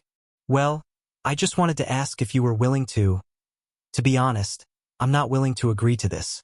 It just feels disgusting. Prince Zhang, you should understand my difficulties." Ahem. Li Shimin frowned slightly and coughed. The old eunuch was shocked and hurriedly shut up. Li Shimin said indifferently, "Since Zhang Feng has asked you to stay, then stay. Although it's a little different, don't worry. I'll add on to what Zhang Feng promised you. What do you think? This is a brilliant achievement for the Tang dynasty. Once this thing is successful, your name will go down in history. You have to think carefully." Li Shimin's words immediately made the old eunuch agree. "Prince Zhang, if that's the case, then I'll leave my body to you. No matter what you say, I won't hesitate." How could he not agree when the emperor had spoken? Was the discomfort in his heart more important? Or was his life more important? Besides, if little Gizi's eunuch heard about this, what would he do? The people from the imperial servants department were waiting at the door enviously. Seeing that the old eunuch agreed, Zhang Feng was overjoyed. When he went out to call for someone, he bumped into old He, who was squatting at the door. He waved his hand and called old He over. "Old He, quickly prepare the barbecue and the ingredients. I'll cook it myself. Wait for Feng Zi." Old He saluted Sun Simiao, then pulled Zhang Feng to the door and said, "This morning, there was a young man wandering around the door, but he didn't come in. He didn't eat the food I gave him, and insisted that he wanted to see you. Even Du Dabing didn't dare to force him. They were afraid that something would go wrong, so they asked me to come here and tell you when you finished." Zhang Feng was dumbfounded. "Who is it?" "I don't know." Old He shook his head, pointed to the mountain gate and said, "Why don't I ask someone to ask? If he has nothing to do, we can give him a few meters to send him down the mountain. However, this kid is wearing a scholarly robe full of patched scars. I don't know where he came from." "Scholarly robes?" Hearing this, Zhang Feng could not help but frown slightly. "Lao Li, you guys take a seat first. I have something to do at the mountain gate. I'll be right back." As they spoke, Zhang Feng followed old He and hurried to the entrance of the mountain. The imperial edict had been issued for a long time. However, none of the students had come. The sudden appearance of this scholarly robed youth made Zhang Feng think of something. At this time, it was already past mealtime. At this time, people were lying on the ground, dozing off or even snoring. Chung Chumo was lying on a pile of grain. A pair of boots were placed on both sides of him. His legs were propped up as he snored loudly. However, the smell of his feet was even more terrifying than his snoring. That was not important. The most important thing was that the bags of rice under this guy were full of people from Tong Huifang. Zhang Feng seriously suspected that these people had masochistic tendencies. It was so smelly. How could they stand it? However, that was not important. Li Chengqian had long since disappeared without a trace. As for Du Go, Wei Shuyu, and Zhang Sunchong, when they saw Zhang Feng come out of the door, they all coincidentally gathered together. They all knew of the brat at the door, but since Zhang Feng could come, it meant that they could watch a good show. A good show to watch was better than smelling the stench of his feet, right? Feng Zi, the strange person, came last night. However, he squatted at the foot of the mountain and did not dare to come up. Today he came before dawn. However, when he asked if you were here, he just stayed at the gate and did not come in. No one knows what this kid wants to do. While Wei Shuyu was talking, they had already arrived at the gate. Wei Shuyu shouted, "Hey kid, aren't you looking for Feng Zi? He's here. If you have something to say it." Hearing that, the youth hurriedly tidied up his tattered robe and hurried forward. Although he was dressed in an extremely cold manner and his skin was dark and swarthy, he looked more and more awkward. However, this person gave Zhang Feng a different feeling. As for what was different, Zhang Feng did not know for the time being. "I am Ma Zhou. Greetings to Prince Zhang Feng." The smile on Zhang Feng's face froze. He stared at Ma Zhou and sized him up. Then, he asked, "What's your name?" "Student Ma Zhou." "Greetings to teacher." "Ma Zhou? Which Ma Zhou are you?" "Qinghe Ma Zhou." "Ma Zhou. Qinghe Ma Zhou." Damn. He had picked up a treasure. After Zhang Feng confirmed Ma Zhou's identity, he excitedly grabbed Ma Zhou's hand and said, "What are you doing here?" Ma Zhou did not expect Zhang Feng to be so enthusiastic. He hurriedly said, "I'm here to seek knowledge." "Good. I agree. Come, you Dabing, quickly arrange a place for him to stay." Du Go was stunned. Wei Shuyu and Zhang Sun were stunned. Everyone who thought they were going to watch a good show was stunned. What was going on? Was this not fooling around? Lao Tzu and the others did not have a place to stay. How could they arrange a place for him? Chapter 600. Ma Zhou. This was an amazing person. Zhang Feng suddenly slapped his head as he remembered something important. However, there seemed to be a slight discrepancy in the timing. Originally, in the third year of Xinguan's imperial examinations, there were 9 people who became Jinshi, and this Ma Zhou was one of them. This Ma Zhou was also an amazing person. In history, he was an official who advised the prime minister and played a key role in the governance of Xinguan. However, for some unknown reason, the imperial examinations that were supposed to be held next year were forcibly changed to the 5th year of Xinguan. However, this was not a problem. After all, Ma Zhou was here. Damn it, even if Lao Tzu only taught him, he would also be able to achieve meteoric success. The talents of this era all had to send a visiting card. It was also known as a petition for merit. Before the imperial examinations, one would send one's greeting card to the noble families. And the imperial examinations of this era were basically recommended by the high officials and nobles. From there, one could participate in the imperial examinations and enter the official career. However, Zhang Feng was very excited at this moment. He pulled Ma Zhou and did not let go. Ma Zhou's dark cheeks were flushed red, but he did not dare to withdraw his hand. He could only let Zhang Feng pull him. When they reached the wooden house, Zhang Feng let go of Ma Zhou and asked, "Oh right, I forgot to tell you the rules here. You know the rules, right? This student is not talented. Please teach me." Ma Zhou bowed respectfully. "All right, if that's the case, then who's that?" "To Bing, you tell him that this is our academy's first student. You have to bear with this. If you dare to do anything, just you wait." Du Go's face darkened. "Are you saying that the few of us aren't? Then those who came before are not counted?" Zhang Feng was stunned. "Oh, what's wrong with you? Are you jealous of Qishan? Why are you talking so much nonsense? Tell him the rules and then I will register him." While speaking, Du Go reluctantly told him the rules. The gist of it was that if one wanted to study here, the first thing one had to do was to build a house in a designated area.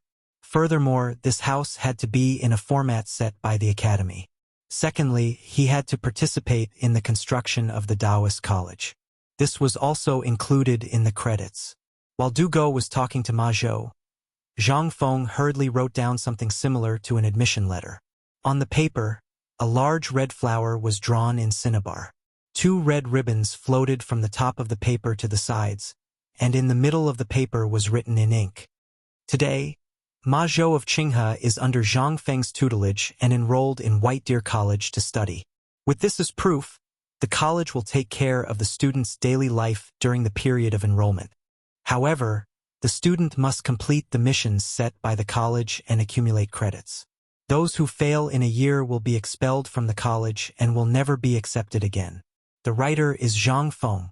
After writing the name, Zhang Feng hurriedly brought the cinnabar seal to Ma Zhou and the rest. They looked at the brownish-yellow paper curiously. Zhang Feng looked at Ma Zhou solemnly and said, "Ma Zhou." When Ma Zhou saw how solemn Zhang Feng was, he hurriedly bowed. Student Ma Zhou pays his respects to teacher. Today, under the witness of Huang Tian and everyone else, are you, Ma Zhou, willing to be under Zhang Feng's tutelage?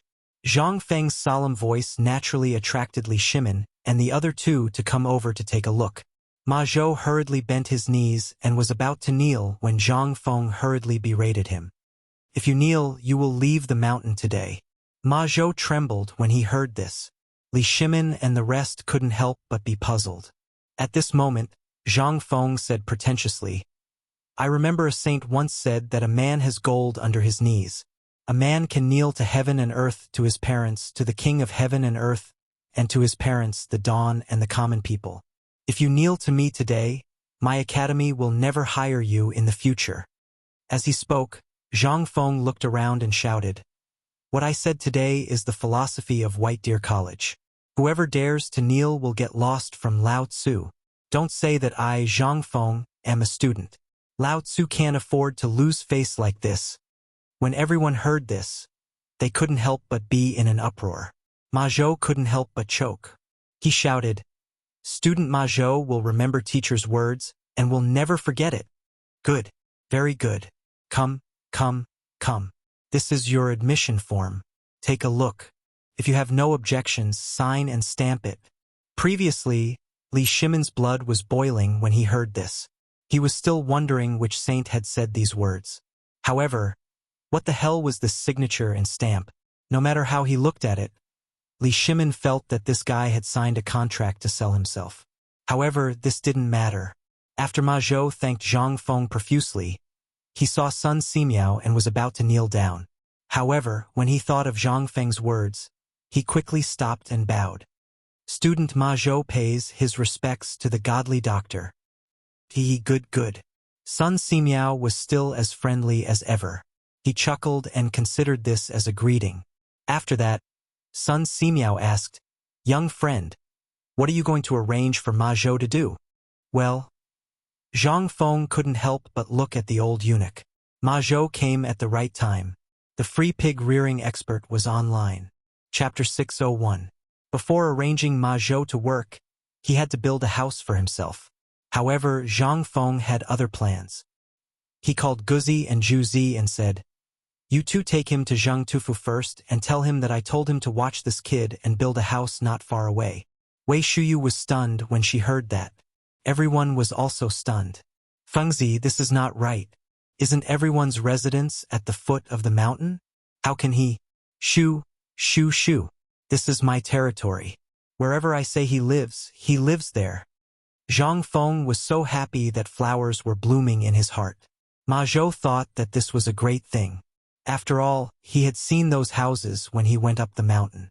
At this time, when he saw that Zhang Feng asked him to build a house on the mountain, he hurriedly bowed again. After Ma Zhou and Guzi left, Zhang Feng instantly smiled. That smile of his was really annoying. It made people want to beat him up when they saw it. As soon as he entered the door, Li Shimin asked, "Kid, where did you arrange for him to go just now? You mean you want him to raise pigs?" "Yes." "Also, old Li, although you don't know him, I know him very well. In the past, he had been sending invitations to visit, but no one answered. That's why he reared horses for someone in Chang'an. He even worked as a page boy for 3 years. Tell me, is this person good at rearing pigs?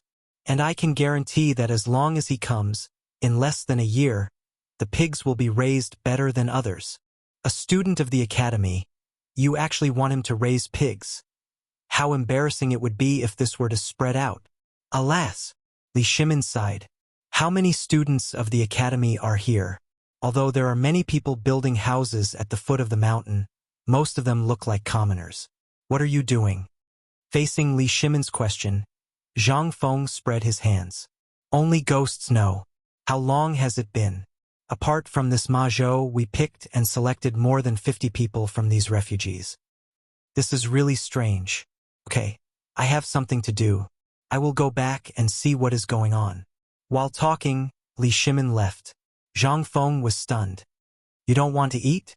No, I just had a bowl of porridge and a chicken. Do you think I am a pig? Li Shimin was speechless. Okay, I won't see you out. Zhang Feng spread his hands.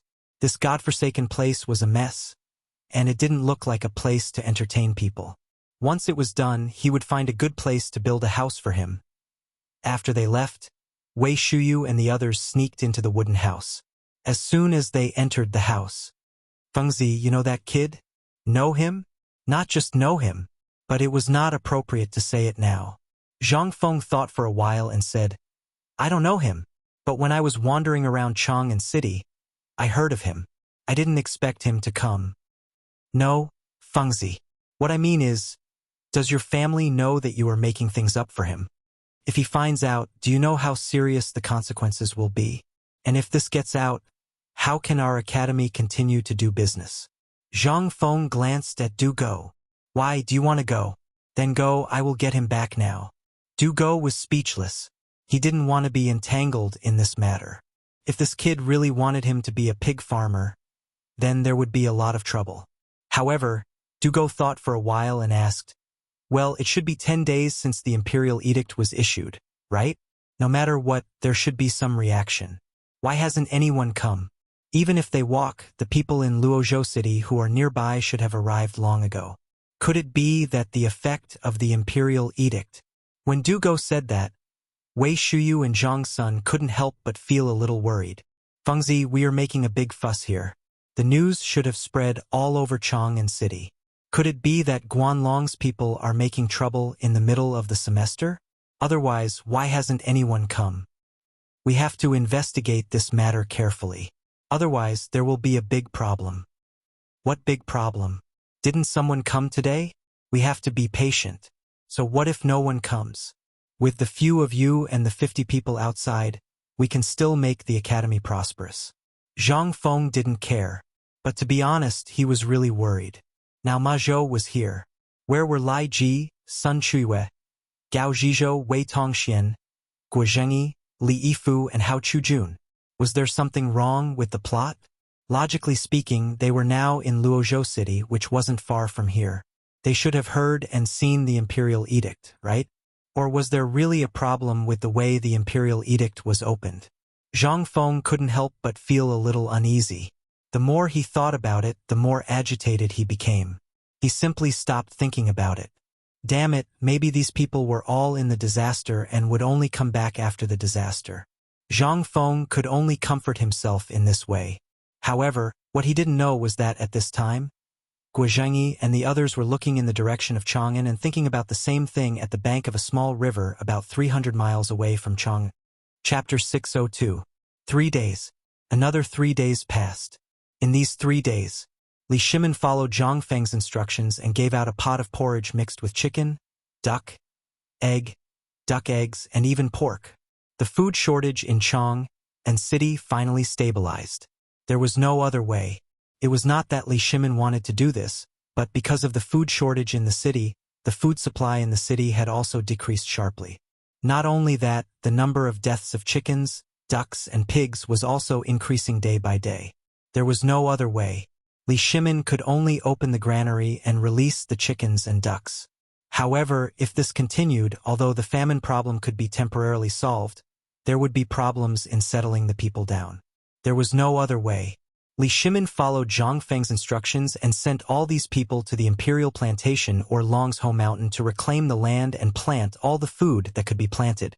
He even encouraged the people to reclaim the land outside the city. At this point, the situation was slightly stabilized. This person, he was lazy. After solving the problem of food and clothing, the people's eyes were once again fixed on Shao Mountain. After all, what was the point of having enough to eat? The food shortage this time also let the people see hope and despair. Under such circumstances, the rich families basically suffered very little loss. Only the ordinary people like them had to overcome more and more difficulties and even worry about a meal every day. What was this? This was the disease of poverty. But what about Shao Mountain? The notices from before once again appeared before the eyes of the commoners. What was this? This was something that could help them improve and make a name for themselves. The locust plague also made them realize that the only way to make a name for themselves was to go to the academy. And this academy, they could only afford to go to this free White Deer College. At the same time, at this moment, everyone in the hall received the imperial edict. After a moment of silence, everyone erupted in an uproar. I want to go to Chang'an. I want to go to White Deer College. Let's go to White Deer College. This was the most common phrase he heard in these places. On the road to Chang'an, all of them were poor students carrying mattresses, riding stoves, or taking care of carriages. All of them were desperately rushing towards Chang'an. However, not all of them were able to come to White Deer Academy as they wished. For example, the pawn shop in Chang'an West City. At this moment, in front of a house in the Chen residence. It was filled with delicacies. Some were steaming hot, while others were covered in dust. A noblewoman was kneeling at the door, her voice hoarse from crying. Wanli, say something.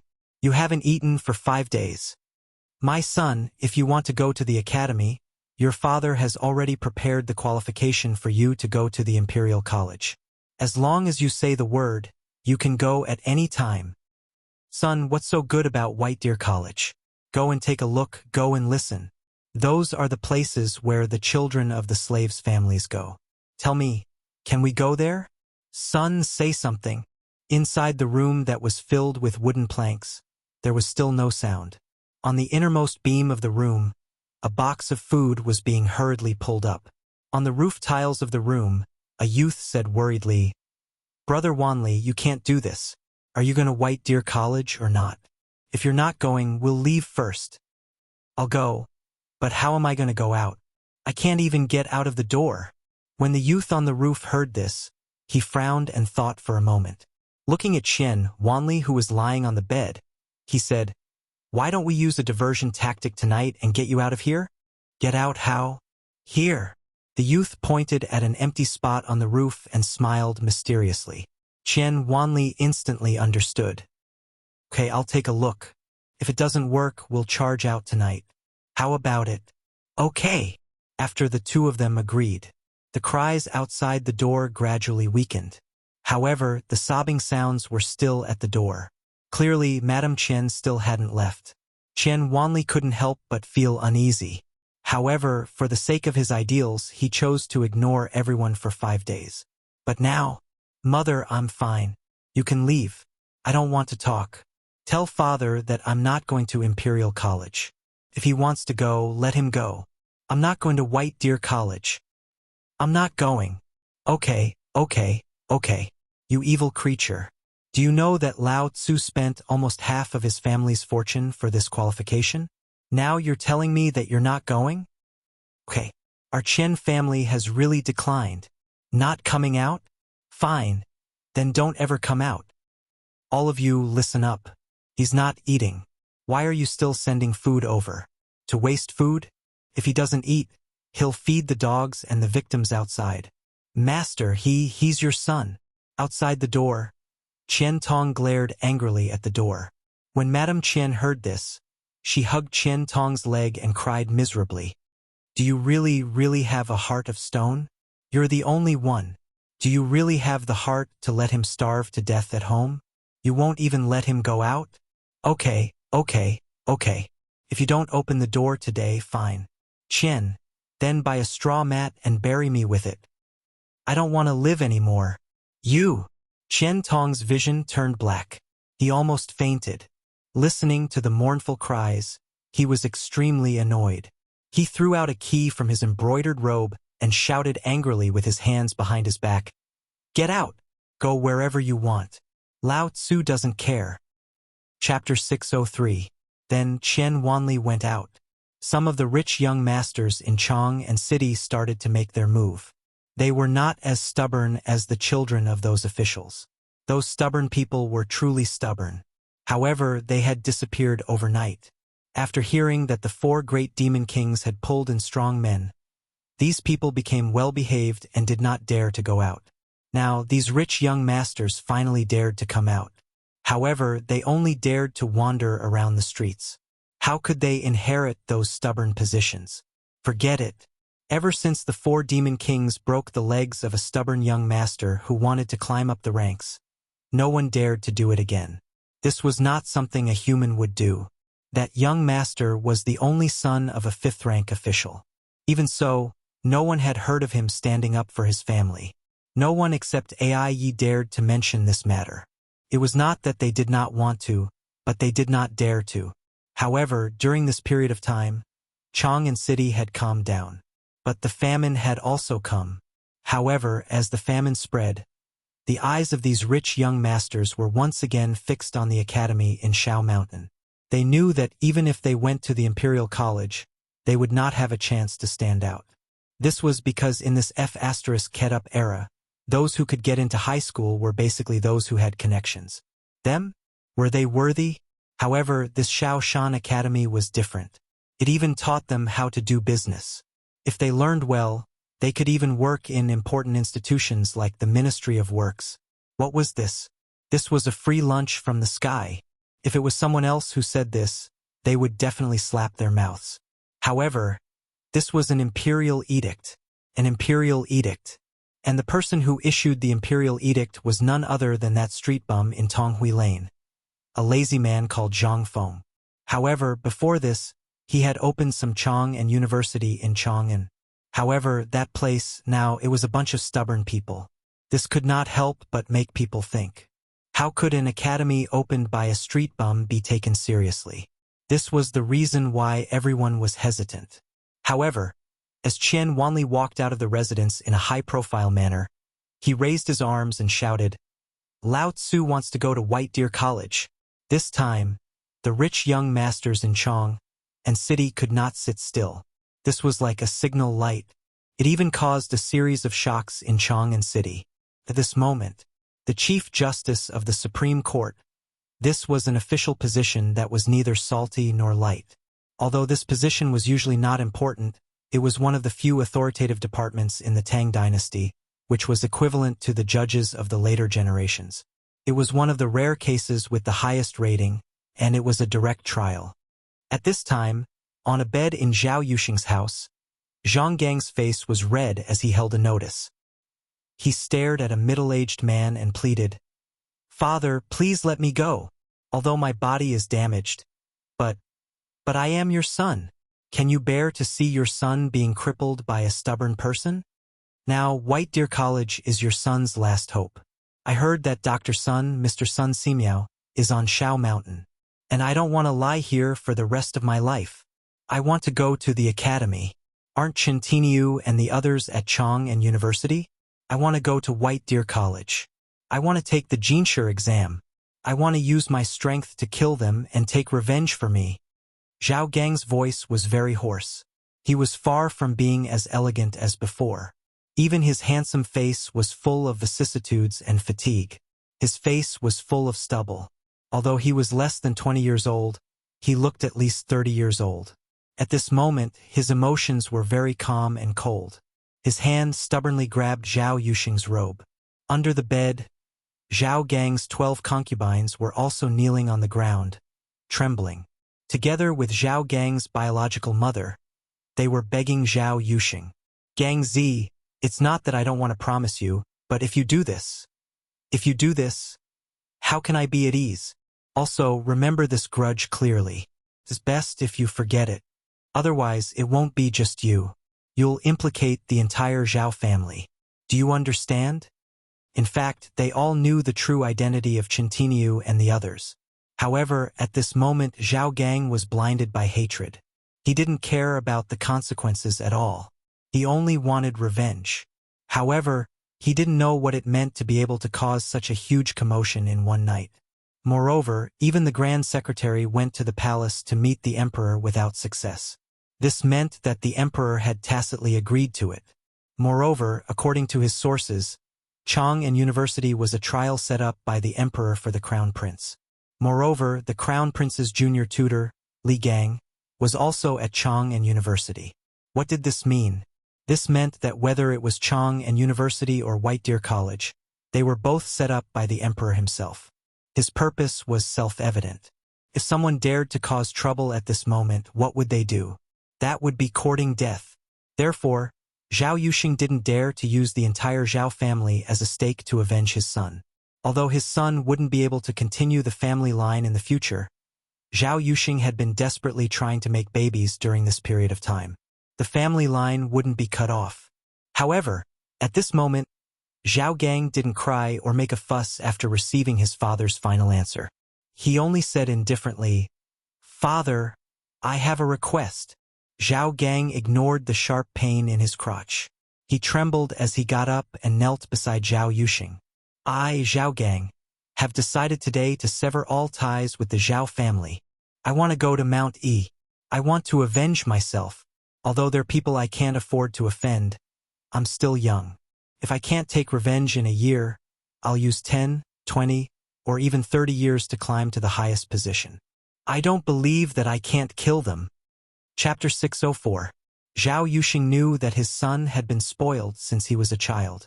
But what could he do now? There was really no way for him to take revenge.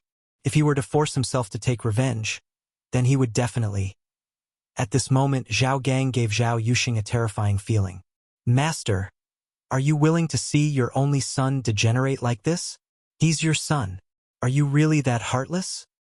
Please have mercy, Master. Master, are you really going to take this lying down?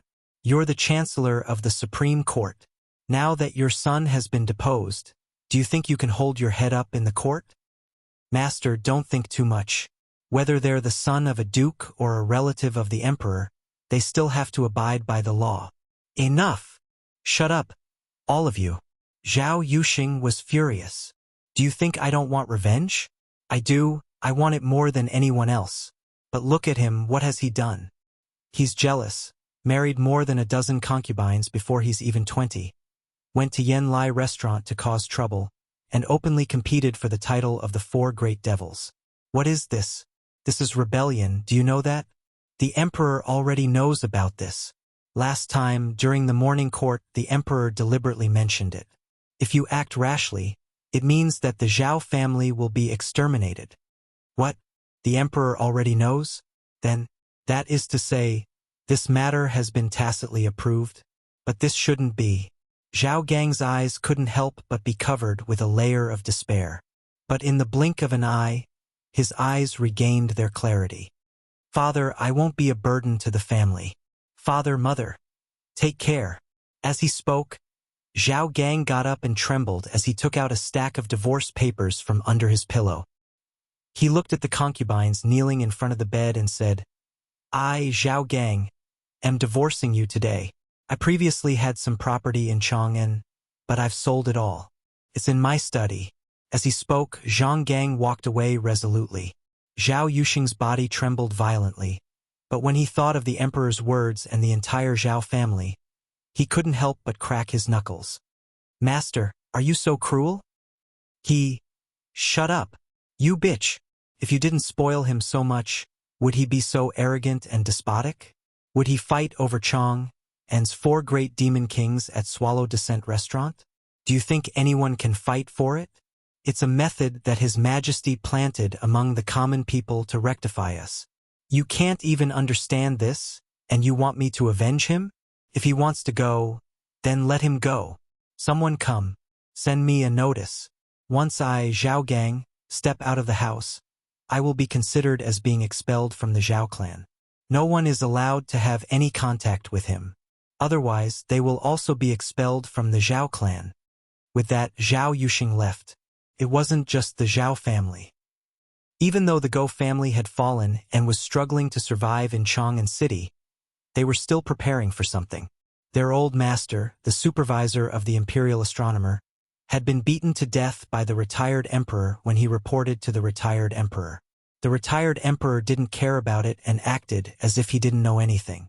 This time, young Master Go, the Go family's most promising candidate to enter the imperial court and become an official, had also been kicked to death by Chang Chumo.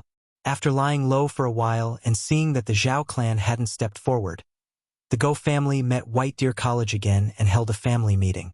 Basically, everyone from the Go family was there.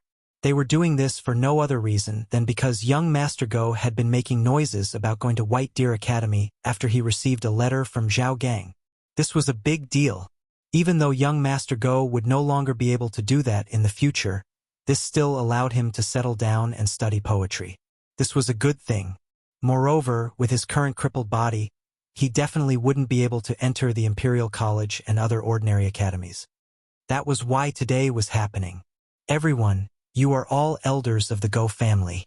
Our Go family has been developing since the Han Dynasty. Although we have fallen, we have also been glorious. However, today, our Go family is covered in dust. In the Go family's ancestral hall, a white-haired old man holding a walking stick looked at the pale-faced young Master Go and said, "Today, although the clan leader has passed away in humiliation, this dog of an emperor doesn't care and has once again encountered Hui Er's humiliation. What is this? This is a disaster for our Go family. We didn't stand on the right side. However, this is nothing. Our Go family still has hope." As he spoke, the old man pointed at young Master Go, Go Yuhui, and said, "You all know that Hui Er has been sharp and intelligent since he was young. Although he was wrong this time, I went to the Life Transformation Temple to beg the Master. The Master only gave me one sentence. Nirvana rebirth." What? Nirvana? What does that mean? Could it be that our Go family will? The old man gestured with his hands and said, "Today, you all know why I brought you here. Right now, Hui Er wants to go to White Deer College. Our enemies are all stubbornly gathered at Chang and University. This is our chance.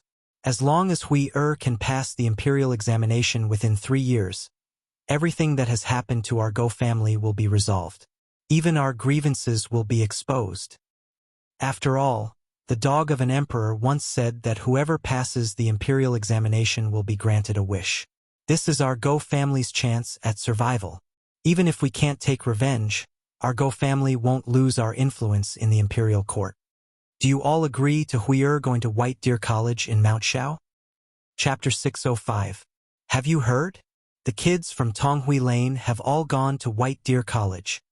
This sentence had almost become something that the people of Chang and would hear or discuss every day when they met. At that moment, in front of the East Market Treasury in Chang'an City, a line was waiting for the porridge. Everyone squatted on the roadside and smelled the fragrance of the bone-strengthening powder and the cooked chicken and duck meat in the air. Each and every one of them swallowed their saliva. Even those who had money and leftover rice at home ran over. It would be worth it even if you bought a bowl of porridge for 1 copper coin. Why? Because the porridge was not only made with the bone-strengthening powder, which they could not afford to eat normally, but also with the fragrant big white chicken and big white duck. How could the porridge made with such ingredients not be good? That was why the citizens of Chang and City could not sit still. Even if they had to line up before dawn, they had to wait for a bowl of porridge. At that moment, the bored crowd looked at the rising smoke and began to discuss again. "Your news is outdated. Have you heard of Hung Tong Pawnshop?" A short and stout middle-aged man in the crowd wiped the sweat on his face with a brocade handkerchief and asked loudly. Sure enough, the crowd could not help but look over when they heard that. It didn't matter when they looked at it, but when they looked again, a hint of disdain flashed in their eyes. "I was wondering who it was. Isn't that the accountant of Zhouji Grain Store? Why? Did you sell out all your grain? Why are you begging here?" The fat man glared at the person who spoke. "Get lost. Lao Tzu is craving for the bone-strengthening powder. Otherwise, Lao Tzu would not be squatting here with you. More importantly, I'm sick and I want to eat this." The crowd could not help but purse their lips when they heard that. Although they did not believe it, the powder was indeed delicious. More importantly, The bone-strengthening powder could make an old woman run fast even if she only had to carry a handful of water after eating it for 3 days. What did that mean? That was good stuff. The crowd suddenly remembered what the fat man had said earlier. They asked, "You mentioned Hung Tong Pawn Shop. What's wrong? Is it yellow?" "Yellow chicken, let me tell you. Last night, I was drinking with the bookkeeper of Hung Tong Pawn Shop and learned of a big matter. Do you know Qian Tong? Does he have money? The richest shop in Chang and City is the pawn shop. You can imagine how much money Qian Tong has made over the past few decades. His son, Qian Wanli, actually gave up the opportunity to go to the Imperial College that Qian Tong paid a high price for. Instead, he went to the newly built White Deer College in Mt. Shao. Buzz! Hearing this, everyone felt like their heads were about to explode. What was going on? What was the Imperial College? That represented the royal family's highest educational institution. You're not even going? What was Qian Tong thinking? Was White Deer College really that good? Everyone thought about it and hurriedly urged him again. "Accountant Mao, please continue." "What else?" "Qian Tong is a well-known figure in Chang and City. How could he let his only son go to White Deer College? That's crazy. What kind of things are taught in that place? Anyone who learns from a teacher for a year or so will be able to wield a knife and go to war. Where can he go to learn? And learn for 3 years? Even if he's qualified to work in the Ministry of Works, the chances of getting a position are very slim. Which commoner can be so lucky in the imperial examinations now?" The fat man surnamed Mao looked at the crowd with a smug face and slowly said, "I don't know what Qian Tong is doing, but I know that you know Lord Go, the imperial astronomer, right? You know Lord Zhao, the Chief Justice of the Supreme Court, right? Last night, I heard that both of them took action. Even if their son leaves the family, he still wants to go to White Deer College in Mt. Shao." When everyone heard this, they couldn't sit still anymore. Although everyone was interested in White Deer College, it was just interest. It was enough as long as they could fill their bellies. Basically, other than Hui Tongfang, not many people in Chang and City dared to send their sons there. Why? Because they were afraid. They were waiting to see who would take the lead. But now, Lord Go of the Imperial Astronomer, the son of a 4th-rank official, could go. Although they didn't know how Lord Go was executed. The skinny camel was fatter than them. Even he could go. Moreover, Zhao Yuxing was a 5th-rank official. His son would rather leave the family and go to White Deer College in Mt. Shao. What did this mean? Didn't they have any connections? No. Which one of them didn't have connections in the imperial court? But even so, they still wanted to go. Then, there was more to say. Even the son of a noble could go, but commoners like them couldn't? What was this? Motherf asterisk Kerr. Could it be that they were more precious than those famous clans and families? Everyone couldn't help but feel flustered and embarrassed. They started to wonder if they should go to their residences and see if they could find someone to ask if it was true. And at this moment, not far from the treasury, countless people carrying ragged cloth bags suddenly swarmed over. People who were wrapped in large bedrolls or sheepskin scrolls swarmed over as if they were fleeing from a disaster. Among the people leading the group, there were 4 young men who were anxiously asking about something as they walked. "May I trouble you to ask, how do I get to White Deer College?" "Sir, may I ask, how do I get to White Deer College in Mt. Shao?" Everyone was dumbfounded. They asked cautiously, "Judging from your accent, you must be from Luozhou." Hao Chu-jun, who was neatly dressed, walked in front of the crowd. He cupped his hands and said, "I'm Hao Chu-jun from Luozhou. I'm here to study at White Deer College in Chang'an City. May I ask, sir, how do I get to White Deer College?" Everyone was dumbfounded. They couldn't help but panic. Motherf asterisk Kerr. People from Luozhou are here. Motherf asterisk Kerr. Don't they want to be in a favorable position? Chapter 606. Everyone could not sit still. Someone pointed to the outside of the city. But the next moment, the people behind him ran away with their bowls when they were about to start eating.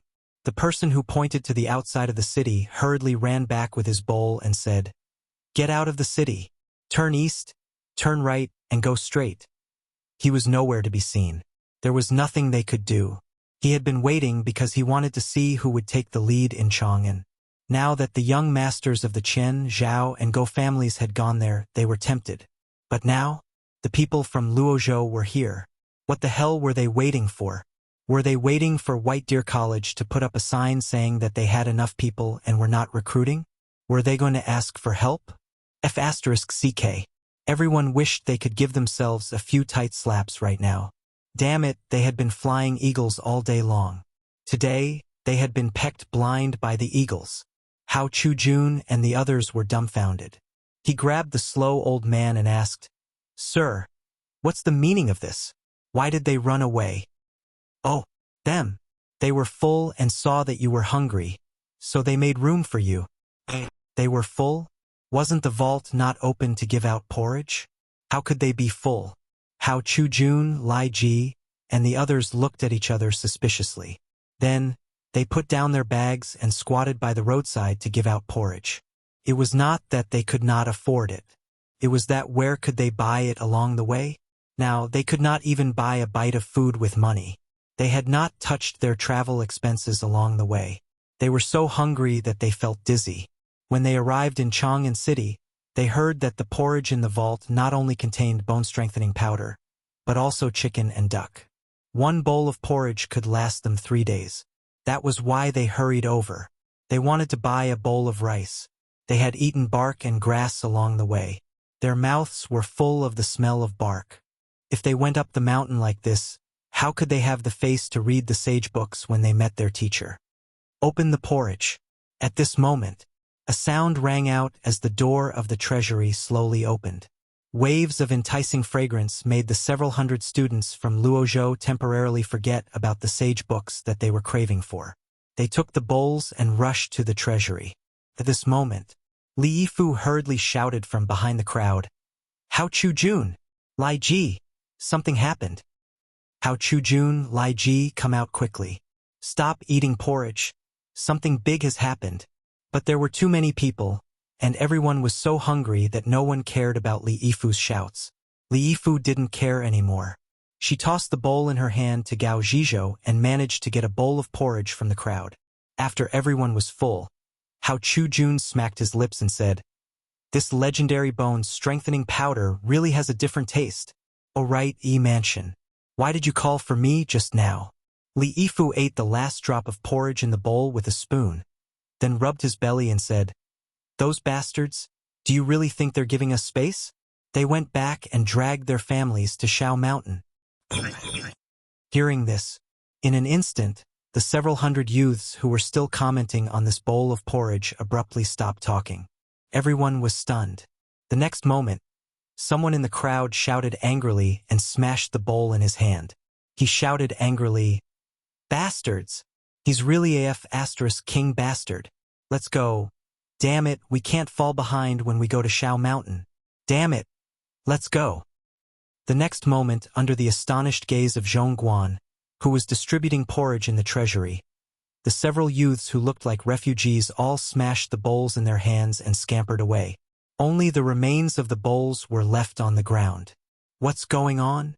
The few workers in charge of distributing porridge were stupefied.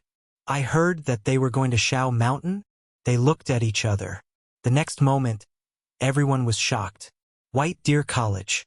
They were going to White Deer College? Hundreds of people from Luozhou were going to White Deer College? Not good. Boss, I'll take a leave of absence and bring my son to White Deer College. I'll take a leave of absence too. Me too. An official was holding a pen in his hand and was recording the distribution of porridge and the sales of porridge today. He didn't even notice that the ink on the tip of the pen had dripped onto the paper, creating a large blooming ink flower. He was staring blankly at the people who left in a hurry. What was wrong with these people? Shao Mountain. White Deer College. What were these people? Were these people crazy? However, the next moment, he couldn't help but think of something that he had forgotten. It was an imperial edict before the famine started. It seemed like the White Deer Academy was written on the imperial edict.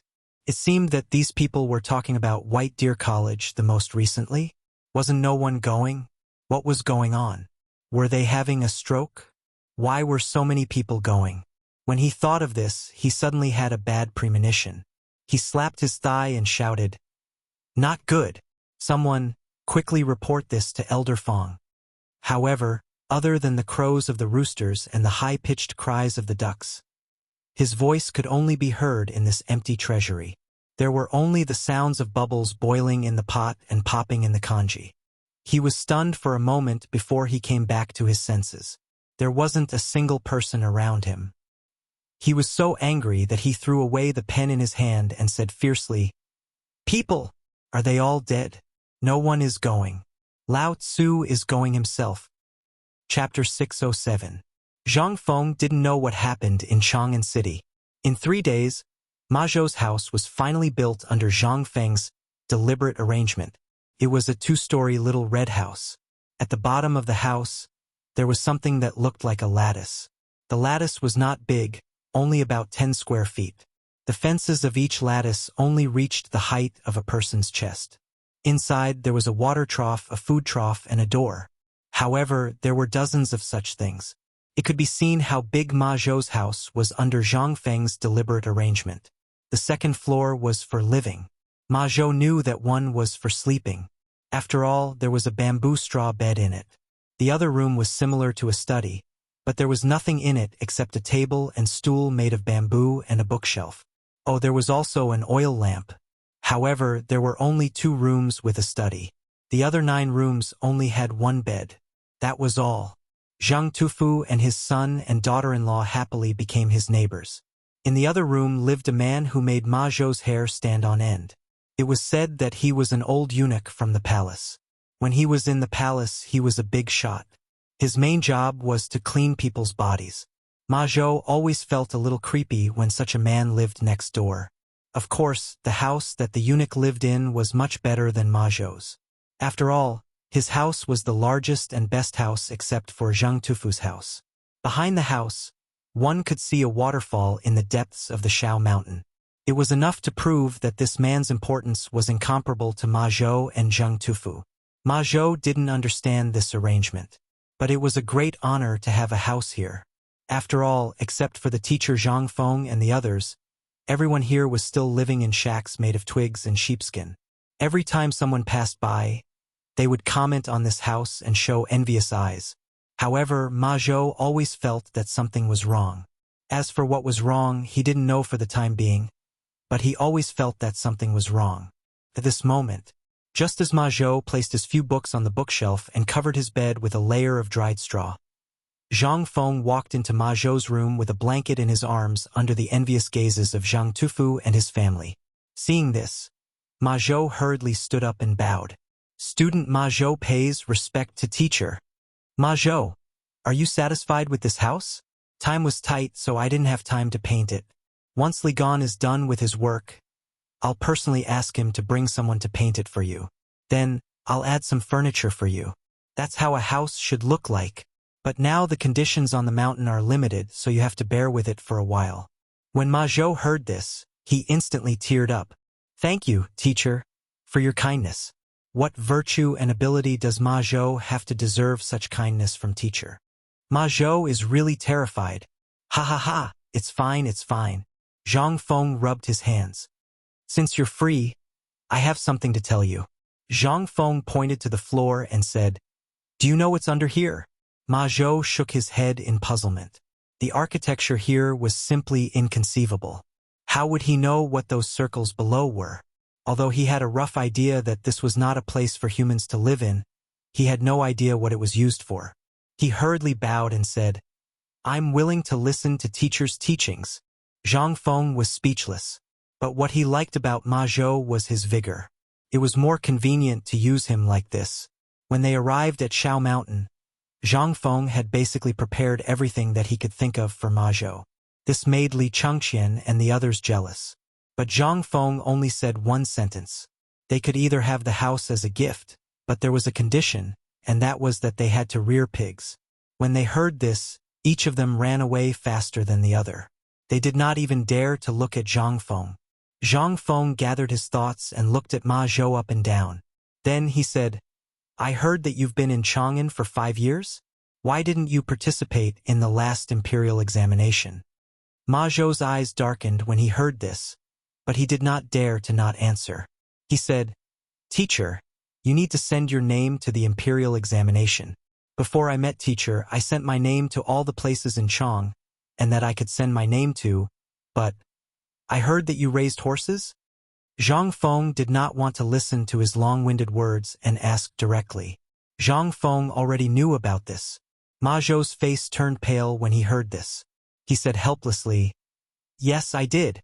It was all for my livelihood and to buy a book. I had no choice but to do this." "Good, very good. Raising horses is good." Ma Zhou's expression froze. "Raising horses is good? How is it good? If it was not for the handwritten authentic work of the former great scholar Chen, would he lower himself to feed horses?" This was a humiliation to the literati. He did not understand what Zhang Feng wanted to say. What was the connection between this and the small enclosure below? He could only bow and wait quietly. When Zhang Feng saw this, he patted Ma Zhou's shoulder and said, "When I saw you for the first time, I knew that you and I were fated to meet. So now, I have an important matter that I want to entrust to you. Are you willing to do it?" Chapter 608. Ma Zhou's heart tightened. His eyes reddened involuntarily. Who was he? To put it bluntly, he was just a down-and-out scholar. If he hadn't met Zhang Feng, he might have starved to death in this famine. What did he do to deserve Zhang Feng's favor? Was this the blessing of the ancestors? It must be. Ma Zhou hurriedly wanted to kneel, but Zhang Feng's cough woke him up. He didn't know whether to kneel or not. He was so anxious that he scratched his ears and cheeks. Seeing this, Zhang Feng couldn't help but smile. "You don't have to do this. Although we are now teacher and student, if you don't want to, I won't force you. Teacher, please rest assured. No matter what, I'm indebted to you for accepting me as your disciple. I will go through fire and water to repay you." "Good, good, good. I'm relieved to hear your words." Zhang Feng rubbed his hands and narrowed his eyes into slits. He pulled Ma Zhou to sit on the bed beside him and said, "Let me tell you something first. What does the Tang dynasty need the most now?" "Food." Ma Zhou didn't even think about it. Zhang Feng asked again, "Then why do we study?" "Why?" Ma Zhou couldn't help but be silent for a moment before he said, "If it were before, it would be to pass the imperial examinations and enter the official career to serve the Tang dynasty. What about now?" Zhang Feng asked again. Ma Zhou was silent for a while before he said, "To save the people from water and fire. Now the Tang dynasty has experienced countless disasters since the founding of the country. Now we are facing drought, locusts, and famine again. Although the wise emperor of the Tang dynasty has set up the cooperative that is beneficial to the people, and you have also made beer. You took the wheat that sprouted from the poor people. In the eyes of others, you may be the kind of bodhisattva who saves people from suffering, but more people say you are a prodigal. But I think if everyone in the world could be like you, there wouldn't be disasters in the world." Zhang Feng was delighted to hear that, although he really didn't want to listen to flattery. However, he still felt extremely comfortable when Ma Zhou flattered him. Zhang Feng signaled Ma Zhou to continue. Ma Zhou then said, "Actually, all of this was foreseeable. While everyone was working behind closed doors, the teacher put in 20,000 dawn of grain to suppress the price of grain. This forced the imperial court to lower the price of grain. What is this? This is carelessness. This is also what we need. But in the Tang dynasty, basically out of 10 people, 10 of them are rough men who can't read big words. What's this? This was a crisis.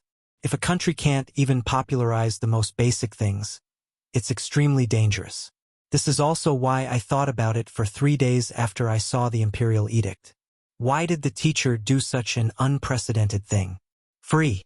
Confucius once said in his book that one should not receive a reward for nothing, let alone knowledge. This is what I've been most confused about recently. Although I have a general idea after reading the contents of the imperial edict and seeing what happened on the mountain in the past few days.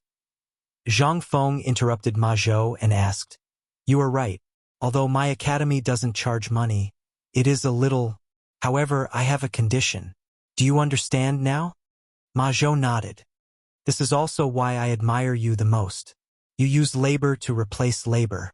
Although we don't charge money, we use another method to make up for it. However, this is only useful in the beginning. If we wait until Mount E is built, then this method will be. Zhang Feng waved his hand and said with a smile, "You are very good. There are not many people who can think of this now. Even Chun Tiniu and the others pestered me for several days because of this. I didn't expect you to be enlightened. In fact, this is also our task." "You're right. How can we free these poor commoners from their poverty? On one hand, we need the government to be benevolent. On the other hand, we need people like us to perfect it and then give it back to the commoners. This is also what Confucius taught us. I once saw a sentence in an ancient book. It is better to teach people to fish than to give them fish. This is my original intention of establishing this academy. Do you understand now?" Ma Zhou could not help but be shocked. Although he couldn't figure out where this sentence came from no matter how hard he racked his brain. The impact this sentence had on him, and what Zhang Feng was doing now really opened a door to him that he had never touched before. Ma Zhou could not help but tidy up his clothes and bow respectfully. "I understand." Zhang Feng saw that the time was ripe and said, "So, I will tell you one more thing. Teacher, please speak. I intend to hand over the matter of rearing pigs to you. They are the economic pillar of White Deer College. Are you willing to take over this heavy responsibility?" Ma Zhou was dumbfounded. After talking so much, all she wanted was for him to raise pigs? At this moment, Zhang Feng added, "Don't worry. Every one of them who wants to study here will have a different task. This task will ultimately affect your academic credits. However, I can guarantee that after 3 years, no matter what, I will recommend you to the Ministry of Administration. Are you willing?" What could Ma Zhou say? He could only bow hurriedly. "I will listen to teacher's instructions." Chapter 609. Zhang Feng was in a good mood when he saw that the matter was settled. He patted the disappointed Ma Zhou and said, "Ma Zhou, do a good job. I can guarantee that if I, Zhang Feng, can't teach you to become a jinshi in the imperial examination 3 years later, I, Zhang Feng, will present my head to you." Ma Zhou was shocked when he heard this. He hurriedly said, "As a teacher, you can't do this. It's already a great honor to be able to study in the academy. As a teacher, please don't do this. Otherwise, Ma Zhou will only feel ashamed to face you." Zhang Feng knew that Ma Zhou would feel aggrieved in his heart. This would directly affect the growth of these pigs. He then said carefully, "I know that you must think that raising pigs is such a lowly and shameful thing. How can a Confucian student be entrusted with such a lowly and shameful thing? You're wrong. If it's an ordinary pig, I naturally won't let any of you touch it. Even if you want to raise it, I will drive you out. But this is different. The porridge that you eat every day has this pork in it. Let me ask you, how many people can afford to eat mutton now? This pork is basically the main source of income for the people. However, this ordinary pig can only reach a weight of about 50 kilograms after a year. Moreover, it is extremely thin. However, I have found a way to make this pig grow to 200 kilograms within 3 months. Moreover, it doesn't have a foul or fishy smell. Not only that, I also want to use this pork to replace the realgar powder in the porridge. When the time comes, it will be able to enter the elegant hall and become the emperor's breakfast. The reason why I didn't ask others is that I'm worried. You're very careful. You are meticulous and you are a scholar. You know what these animals need to eat and so on. These are all knowledge. If there is a little problem with one of them, it will affect the taste of the pork. That is why I asked you to come. Do you understand my difficulties? I'm doing this for the welfare of the people in the world. I'm making an excellent breakfast for the emperor." Finally, Ma Zhou was shocked by Zhang Feng's persuasion. He couldn't help but ask in a trembling voice, 3 months? 200 caddies? And it doesn't have a foul or fishy smell. This is something prepared for the emperor? For the welfare of the people in the world? Yes. Zhang Feng continued to tempt him. Think about it. Isn't this what the sages said? Bow your head and be willing to be an ox? Frown and be pointed at by thousands of people? Zhang Feng's famous sentence erupted once again. He didn't care if Ma Zhou could understand him or not. In any case, he just said whatever he wanted to say. The flesh on Ma Zhou's face trembled as he spoke. He was abnormally excited. What is this? This was a teacher imparting moral principles. This was something that could never be learned from books, poems, etiquette, or the Book of Songs. But now Zhang Feng was also pretending to be impressive. As for the purpose, let's not talk about it then. It was all to trick Ma Zhou and let him raise pigs for him with peace of mind. After all, he had been craving this thing for more than a day or two. After that, Zhang Feng took Ma Zhou and the old Xiaocai and knocked on the old eunuch's door. The old eunuch was from the palace and was called Eunuch Gao. However, her common name surprised Zhang Feng. His name was Gao Jingyi. Eunuch Gao. Gao Jingyi opened the door and was somewhat displeased. Old man already said that you can call me Old Gao or Old Gao. You brat, what are you trying to do? Eunuchs who left the palace were generally not allowed to use the name of the palace, nor could they use the word eunuch. After all, it was a disgrace to the royal family. Moreover, Gao Jingyi was also flustered. He was originally cleaning people in the palace, but after he left the palace, he became involved in the business of raising pigs. Although they were all Taoists, it was still somewhat embarrassing. At this moment, Zhang Feng scratched his head embarrassedly.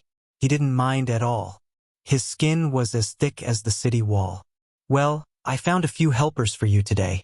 This is Ma Zhou, my brother. He has experience in raising. Well, this is Zhang Tufu and his son Zheng. Ahem, I'm Zheng Fengxian. Zhang Tufu's son knew how powerful this master was. Seeing that Zhang Feng didn't know his name, he hurriedly added, "Today, I was thinking that since you all live in the same building, you should basically take care of each other in these matters in the future. Old Gao, I'll leave this matter to you. As for what you want, you just need to tell Ma Zhou." Old Gao pursed his lips. He glanced at Ma Zhou, who was as thin as a monkey, and then at Zheng Tufu and Zheng Tufu, who were as strong as iron towers. His gaze involuntarily fell on the three's crotch, and the three couldn't help but turn pale. Old Gao pursed his lips. I'm used to it.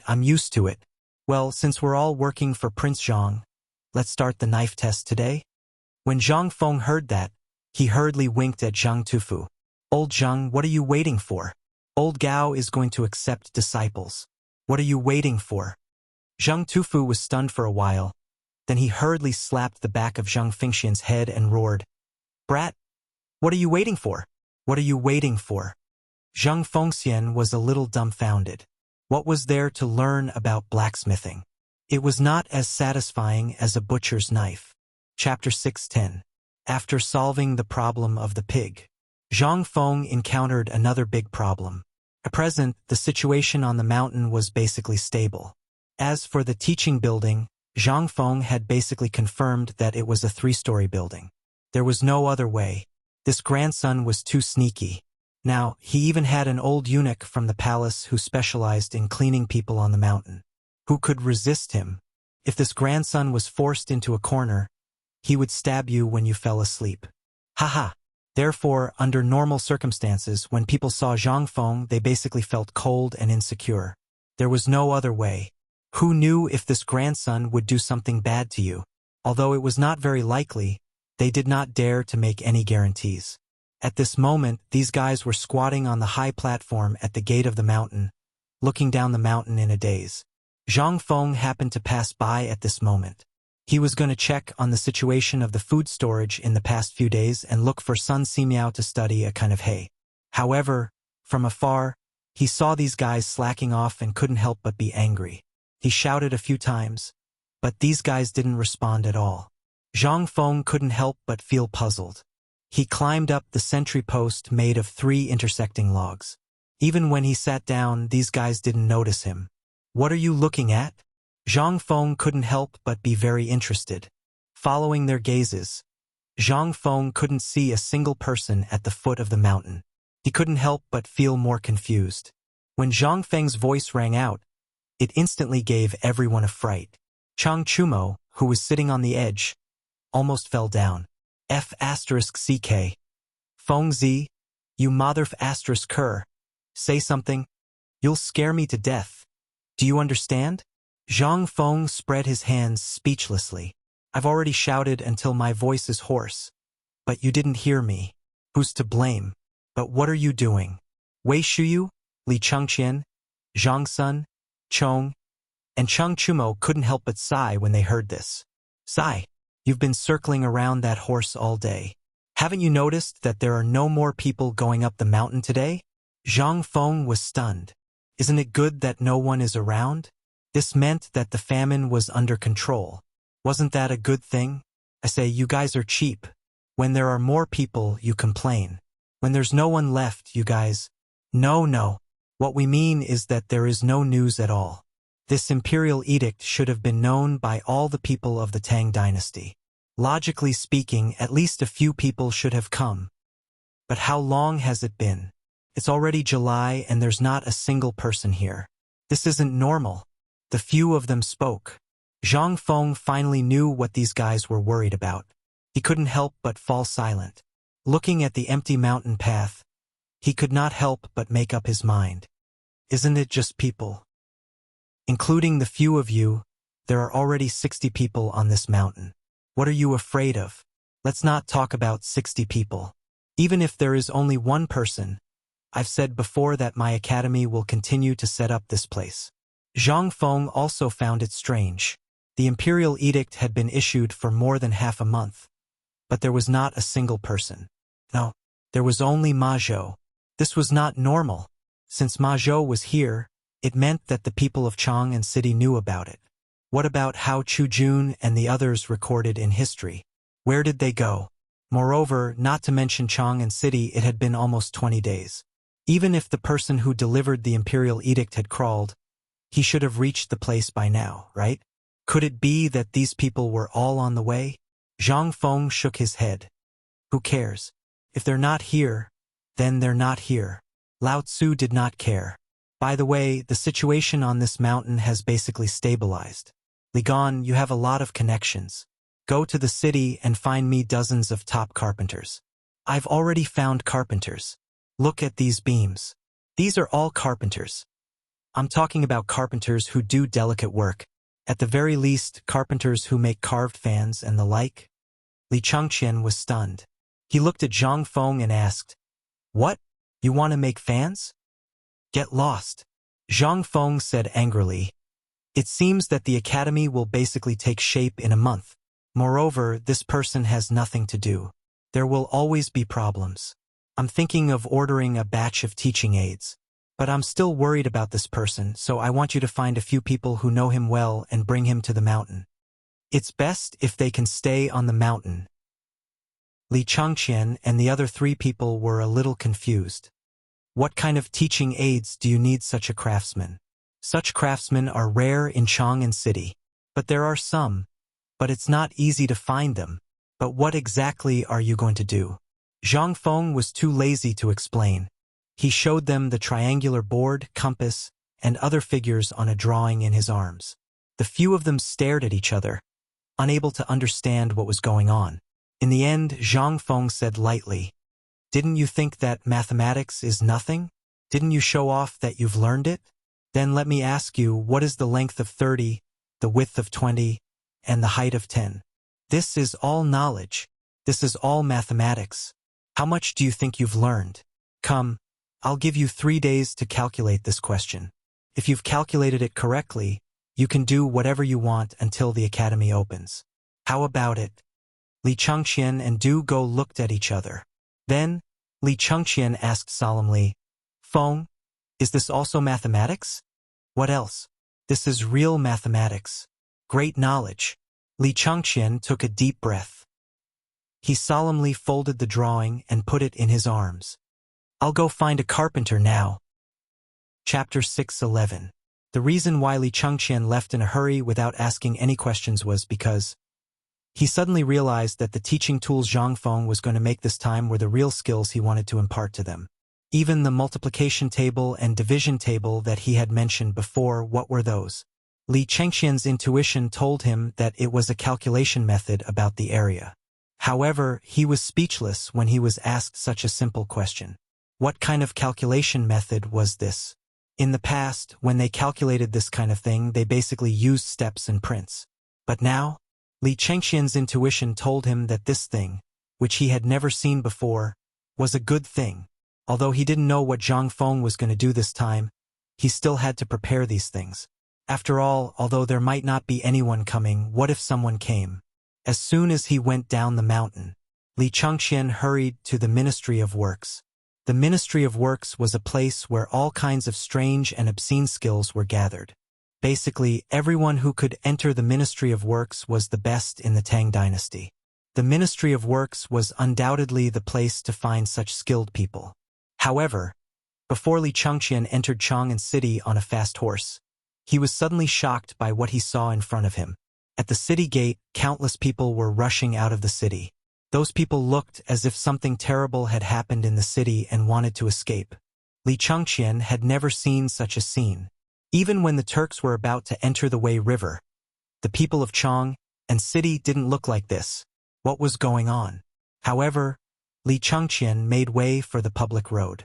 After careful observation, he found that these people had one thing in common. They were young. Most of them were young. Some of them were wearing shabby clothes and some were wearing luxurious clothes. Li Chengxian even picked up a few stubborn people who used to wander around Chang'an City under the alias of Li Chengxian. Li Chengxian couldn't help but stop them and ask, "Where are you going?" Those stubborn people turned out to be Li Chengxian. They were a little surprised. "Brother Li, aren't you at Chang'an University? Why are you out of the city?" Li Chengxian couldn't be bothered to explain. He pointed at the crowd and asked, "What are these people going to do? What happened in Chang'an City? What happened?" They looked at each other and said in surprise, "You don't know about this?" Li Chengxian was also anxious. "What do I know? You really don't know?" They were even more surprised. Basically, everyone in Chang'an City who could understand human language knew about this matter. How could this guy not know about it? Were they still the former 4 great demon kings? Holy shit, what was going on? Strange expressions appeared on their faces. One of the youths came to Li Chengxian's side and whispered into his ear, "Are you sure you don't know?" Li Chengxian was also anxious. "If I knew, would I need to ask you?" Seeing this, they said, "Are you sure you don't know about White Deer College?" Wang. A buzzing sound rang out in Li Chengxian's mind. Could it be? Are these people going to White Deer College? F***CK. Then, Li Chengxian could not help but be shocked. Looking at the thousands of people rushing out of the city with weapons in their hands, the hair on his body stood on end. "Oh no!" Li Chengxian screamed. He even forgot about the matter of going to Chang'an City. He got on his horse and rushed to Mount Han, leaving behind a few stubborn people who looked at each other. F***CK. What's wrong with young Master Li? Did he take the wrong medicine? No, I think he's going to Mount Shao. Look, he's just about to enter the city. Could it be? They could not help but look at each other again. At the same time, a sentence flashed in their minds. This guy had already gone to White Deer College. On the other side, Li Chengxian was shocked. He had always thought that Zhang Feng's college was too outrageous. He had read the sage's book, and it was very clear that one should not take a book for free. However, Zhang Feng did the opposite. Not only did he not want money, but he even wanted to arrange for him to enter an important department in the palace. Although Li Chengxian and the others thought that Zhang Feng's actions were outrageous, they could understand it. However, how could ordinary people accept it? But now, F***CK, it was not that they could not accept such a college, but they wanted to come together. Li Chengxian waved his whip as if his life depended on it. He hated the fact that the horse was too slow. If only it had a pair of wings. That way, he would be able to see Zhang Feng's shocked face earlier. "Giddy up! Giddy up! Giddy up!" Li Chengxian waved his whip and rushed to White Deer College. Along the way, Li Chengxian ignored all the greetings of the people who were transporting materials to and fro. The onlookers were baffled by this scene. Before reaching the gate, Li Chengxian saw Zhang Feng and the others standing on the sentry post. He waved his white robe and shouted, "Fengzi! Something happened. Something big happened in Chang'an." Chapter 6:12. Zhang Feng, who was arguing with Chang Chumo and the others about the importance of cement, wondered if he was playing the lute to a cow. And at this moment, Li Chengxian's voice at the foot of the mountain saved his life. How could you explain this to a few uncouth men and a monk? This was King Fatal. Li Chengxian was simply a great savior. Before Zhang Feng could thank Li Chengxian silently in his heart, his next sentence scared Zhang Feng so much that his legs went soft. The few of them were basically in the same situation. They anxiously leaned on the railing of the sentry post and looked at Li Chengxian at the foot of the mountain in the distance. They shouted, "What happened?" However, the distance was too far, and Zhang Feng's lung capacity was not enough. Once he shouted, he felt suffocated and dizzy. Zhang Feng hurriedly grabbed Chang Chumo. "Tainyo, shout. Ask what happened. What happened?" Zhang Feng was not worried about anything else. He was only worried about his small pub and the brewery, especially the basement that he dug. It was filled with money that he had saved up. There was also a book of 300 poems of the Tang dynasty that he had prepared to write to show off. If that place was destroyed by thieves, he would lose a lot of money. That was what he had prepared to present to the emperor when he entered the imperial court. He would use it to show off. The other one was the winery next to the tavern. Now that most of the workers in Tonghuifang had left, the workers there had been replaced by old Li's men.